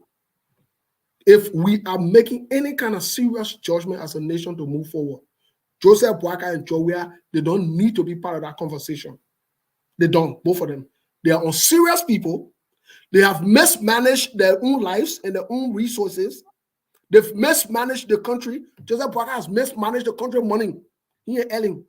Yes, Joseph Boakai said it. I mean, he said the squander opportunities. He didn't say Ellen, he said they squander opportunities. In fact, I say again, I'm saying today again, that not Joseph Boakai first time squandering opportunities. That's not the first time. Joseph Boakai squandered opportunity doing time. Don't fire him. Joseph Boakai did that. So I'm saying to you, any serious minded Liberian that want to move Liberia forward, Joseph Boakai, Weah, just stop talking about it. You start wasting your time with them and start thinking that they will win election in Liberia, whatever it is. These people need to go sit down somewhere. They've done nothing with their own lives. They've done nothing to benefit the Liberian people. They have exploited Liberia. Do you know Joseph Boakai from Lofa? You see the road in Lofa? You see the road going to Lofa? Are you serious? Vice president for 12 years? And I'm supposed to sit down on a public forum and sing Joseph Boakai's song? You think I'm crazy? You really think I'm crazy? You think I don't care about my people in Lofa? You think I don't care about my people in Lofa? Joseph Boakai want to whip him these few days in Lofa. When the CDC backed Kennedy, beat his candidate in Lofa. You know what Joseph Boakai did? Instead of taking the same road he took from Monrovia to go to Lofa, you know what Joseph Boakai did? Joseph Boakai took the road from Sierra Leone to come to Liberia because the road in Sierra Leone is well paved. Why he take the road to go back the same road he came with? You know why? Because you know the road not paved. You think a Joseph Boakai, let's forget about Liberia. If he was serious for you, his own people in Lofa, he was not going to seek our interest. Up there, so we can sit and discuss Joseph Boakai and talk on serious national issue. Joseph Boakai need to go sit down somewhere. He's not serious. And nobody's stupid here. And nobody's stupid here. I like that Liberian saying. Liberian people, that's a. And nobody's stupid here. Everybody keep using our phrase, which is good.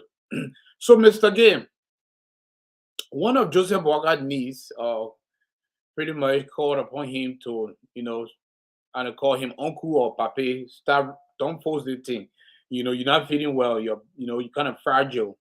And, Joseph Boakai was in the hospital. He left the hospital. He came in the U.S.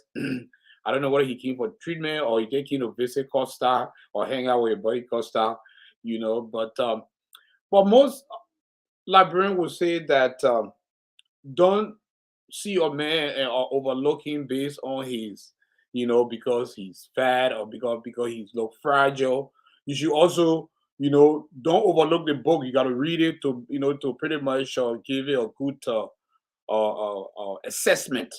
Just because you see, the book is look old and it's not giving no good title, you just overlook it. You don't want to read it. But looking at Joseph Boakai, experience, leadership experience, and his wise, his knowledge on government. Some people are saying that he's the best choice that will resuscitate the country. And what say you? One question that I would pose to those who say that is that when Joseph Boakai was at the agriculture ministry, what was his impact? What's the change he made in the agriculture ministry?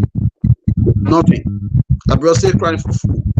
He left for that, he became vice president. What was Joseph Boakai, some of his proposal to Manaseri? Can somebody post those things so that we can hear, as a vice president, some of your suggestions that are positive suggestions that you are making to the president for progress? What are some? Can somebody post this so we can read them? Because Joseph Boakai claimed himself to be an old car packing. That is denigrating to your very self that you don't have no knowledge of governments.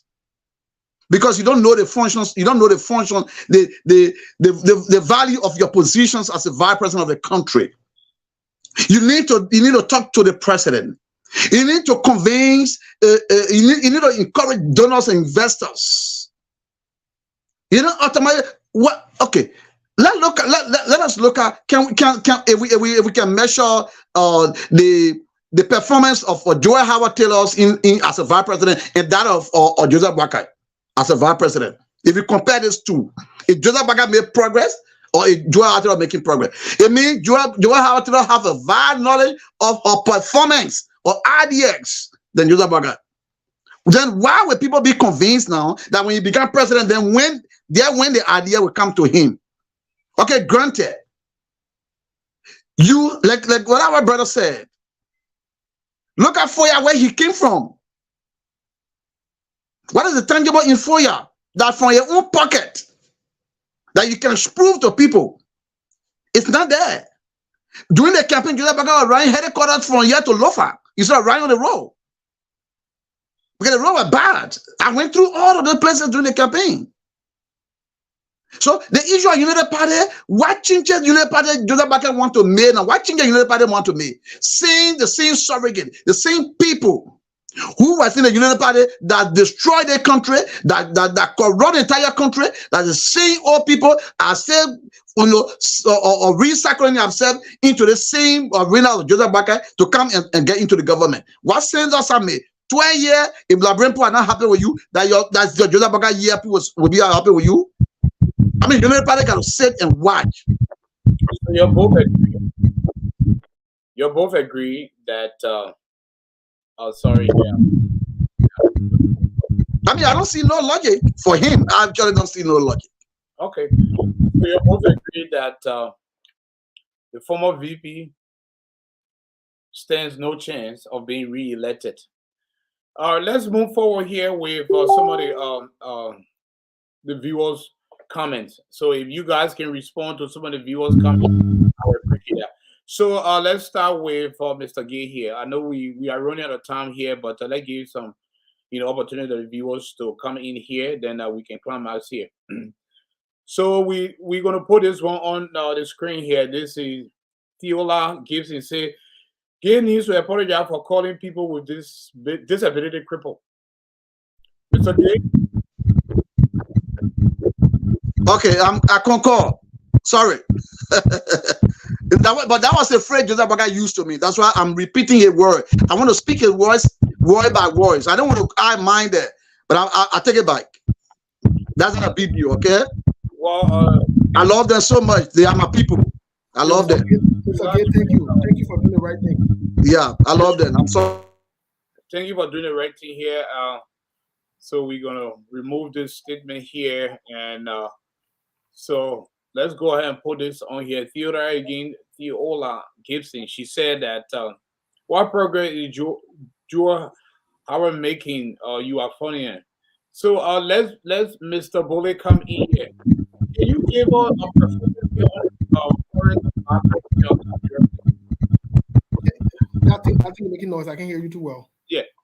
Can you hear me now? Yes, much better. Yeah. So hopefully we'll come back next Thursday. We should fix Mr. Gabe technical problem that is going on. Can you give us any progress here or assessment on Joel Howard performance since she became a VP? Well, first of all, Joel Howard Taylor, Joseph Boakai, they're all in the same boat. Joel Howard Taylor, the reason why I think is worse is she's taking away voices from women. Let me tell you something. This is a perfect opportunity to have another woman make the case for women. Joel Howard Taylor has a perfect opportunity and platforms. Do you know how many of our mothers, our sisters are marginalized under this government? At least do something, say something. Even if you can't do something, you can't say something, then walk away. But they will all sit there. They will collect the money, they will collect the salary, they will see bad things happening. Joel Howard Taylor is an embarrassment, but it's not shocking to me. Joel Howard Taylor been around the political arena. That's Charles Taylor's former wife. She was silent during all of those times. Not only that, Joel Howard Taylor was senator for Bon County for over maybe 12 years or more or less. She didn't do anything for the poor of Bon County. Joel Howard Taylor. So I don't expect her to do anything. So Joel Howard Taylor is an embarrassment to women. She's a serious embarrassment to women. She's taking away the voices of women, of little girls that are sodomized, raped, violated. Joel Howard Taylor sits there and lets you know what's going on. She doesn't.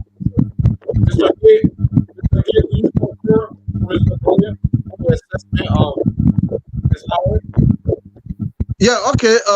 I think when I speak, I like to defend what I say. I was saying that Joseph Boakai said he was in a whole car park in the garage, and I said maybe we can do analysis. We can do analysis between Joel Howard Taylor and that of Joseph Boakai and see who is making progress as a vice president. Joseph Boakai, I mean, Joel Howard Taylor, I'm not a spokesperson for her, but Joel Howard Taylor sometimes, I think we're hearing her voice. We're seeing her a bit active with government activities. Sometimes we see Joel Howard Taylor call, and look ahead with the president, Joy Weah, at some point, in different policy issues. Sometimes they had their own wrigglings. They had their, I come in. Mr. Gay, I'm coming. No. I will not sit on a platform. You know that current situation. The people in the diaspora look up to us. I will not say it for you to say the only time Joel Howard Taylor ever spoke and blew any alarm was the time they took away her pay and they were about to disgrace her. She was acting sorrowful. So she was not speaking against any policy. In fact, Joel Howard Taylor has not been moving around like you said. Joel Howard Taylor has not been moving around. Joel Howard Taylor, do you know that she doesn't even do you know that she can't even get visa to come to the United States? The person that were moving around Joseph Boakai. Joel Howard Taylor sat in the country. She sees everything that's going on. The rape, the violation, the abuse of women. Even when those auditors lost their life, Gifty Lama, that woman, when she lost her life. You ever saw Joanna Taylor as a woman, as a mother, to even go there to say, Poppy, you're sorry. She who is a mother, those three missing boys, the parents, guy in the street, Joanna ever crack her teeth one day to say that Liberian children in here, me and mother too. She ever say anything? And she passed by Alice, you know what's going on? Joanna Taylor is a disgrace to women. So stop trying to blow her here. Please don't do that, Mr. Gay. I know you're trying to secure some political allies or trying to align yourself. That is your right. But if we say no situation, no, Mr. Bole. Mr. Bole, I want you to get me. I want you to get this very straight. I'm not blowing home for Joanna Howard Taylor. Neither I'm not a spokesperson for her. I'm saying that at some point I've heard, I saw that he's sometimes different with President Weah.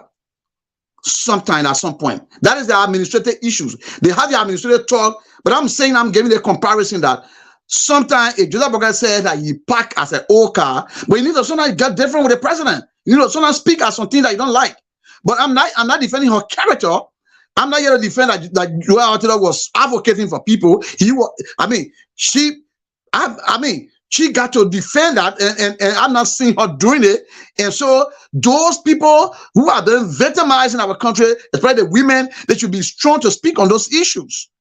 So those are my reasons why, some of the reasons why I default with their political policy or ideology is it. But I'm talking about some point in time, she was like default with President Weah. At some point in time, they were having that confusion. It took a long ride between the two of them when they were, having this issue of or not being committed to your political policy and that or why you promise your people. And so they had that kind of confusion between them. So I was saying, Joseph Boakai should have been one person that one day you have even default with Manoselli on some of the issue. That was my argument. It's not defending or integrity or the attitude about what she is doing in the country. No, it's not what I'm defending. I know that a lot of killing that went in the country, that which I sitting here, I have a president, I want to inquire newspaper. I spoke on the killing in Liberia. I said it's not good and we will never accept it. And that is not good in the country. So I'm not defending your integrity. No, I'm not going to do that.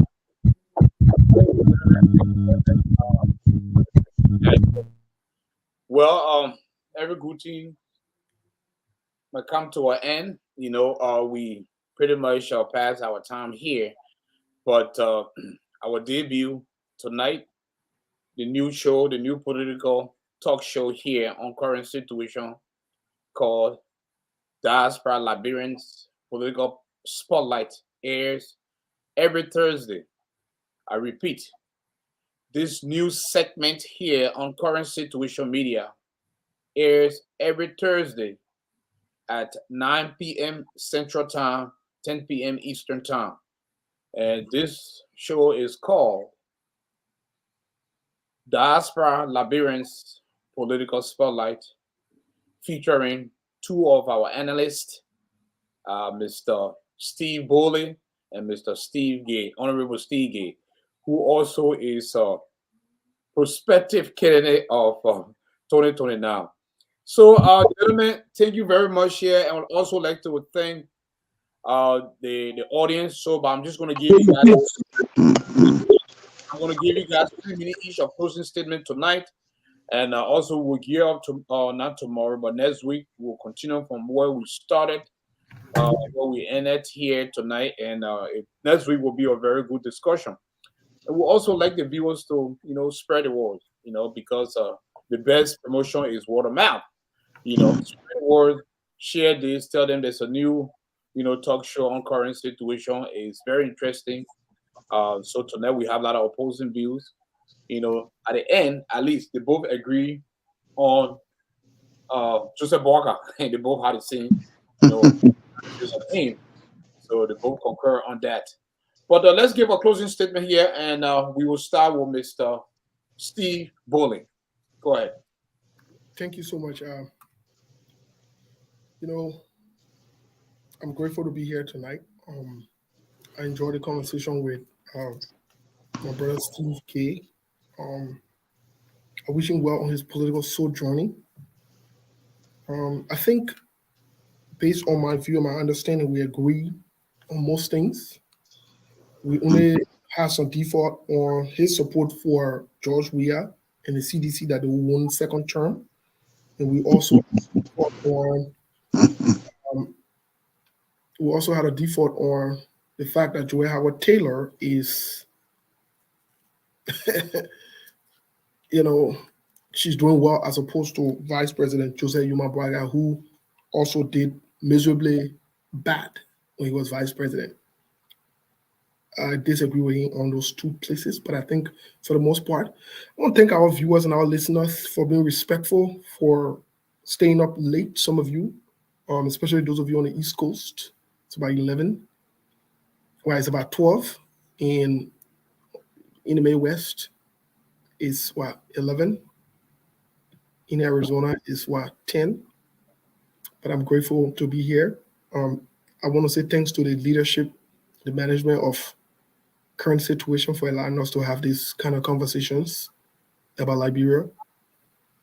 The last thing I want to say to the Liberian people, I want to be clear about it, is please don't vote George Weah. Please don't vote Jose Yuma Boakai. Please. Please don't. They've never succeeded in their own lives. They mismanaged their lives. Jose Yuma Boakai said he's living on loan. George Weah was broke before he became president. If they mismanage their own thing, they're not the Liberian money they will manage. No, they're not true. Don't let nobody fool you. These guys are not responsible. They're not serious. They will never be responsible and serious. Both of them past the ages of 50. So you can't teach old Jack new tricks. Thank you. Thank you. Appreciate that closing statement for tonight. Honorable Steve and Gay, fired up. Okay, thank you.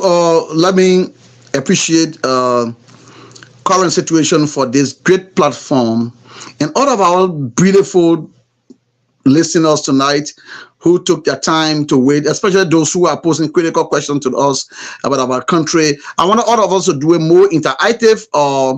The next time we are here again, please come with your view. We are here to disagree and agree. We are also looking at our political policies in Liberia, how it works and how it's going to work. And trust me, whatever we are saying here is to help you make informed decisions about our country. No one is going personal, but we are all discussing what will help Liberia make an informed decision. And so let Liberia know that 2029, trust me, I'm coming up. We are crafting a very good platform, and that will help our country. There are a lot of differences that we're going to make. And trust me, it's not going to be I alone, but every Liberian in the diaspora, in Liberia, wherever you are, it is time that we come on the round table so that we all can craft a manifesto that is of the party, not of Mr. Gay. I'm not going to be the one, circling around that manifesto. That manifesto is going to be the manifesto of the party and for the people. And so we are going to go into that. The time will come that will be exposing all of those things. And trust me, you will like this political party and you will like the ideology, and we'll work together. And trust me, let's meet again next time so that we can discuss. Liberian, please vote well. Let us avoid conflict, confusions in our politics, in our elections. Let's be faithful. Let's be committed. Let us analyze the deceptions in politics in Liberia. It's too much. The deceptions. There are too much psychological politics that interplay with people's mind in our country. You try to read between the lines to know exactly what best for our nation. The decision today will be the one haunting you tomorrow or blessing you tomorrow. Thank you. God bless you. I love you all.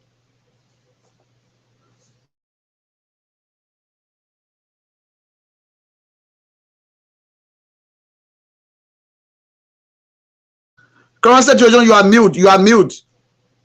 You mute.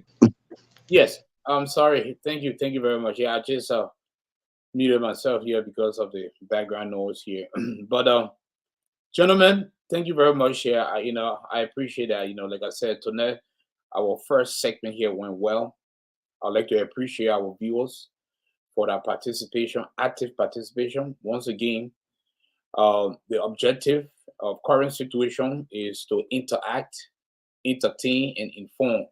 So that's why we are considered a triple constraint network.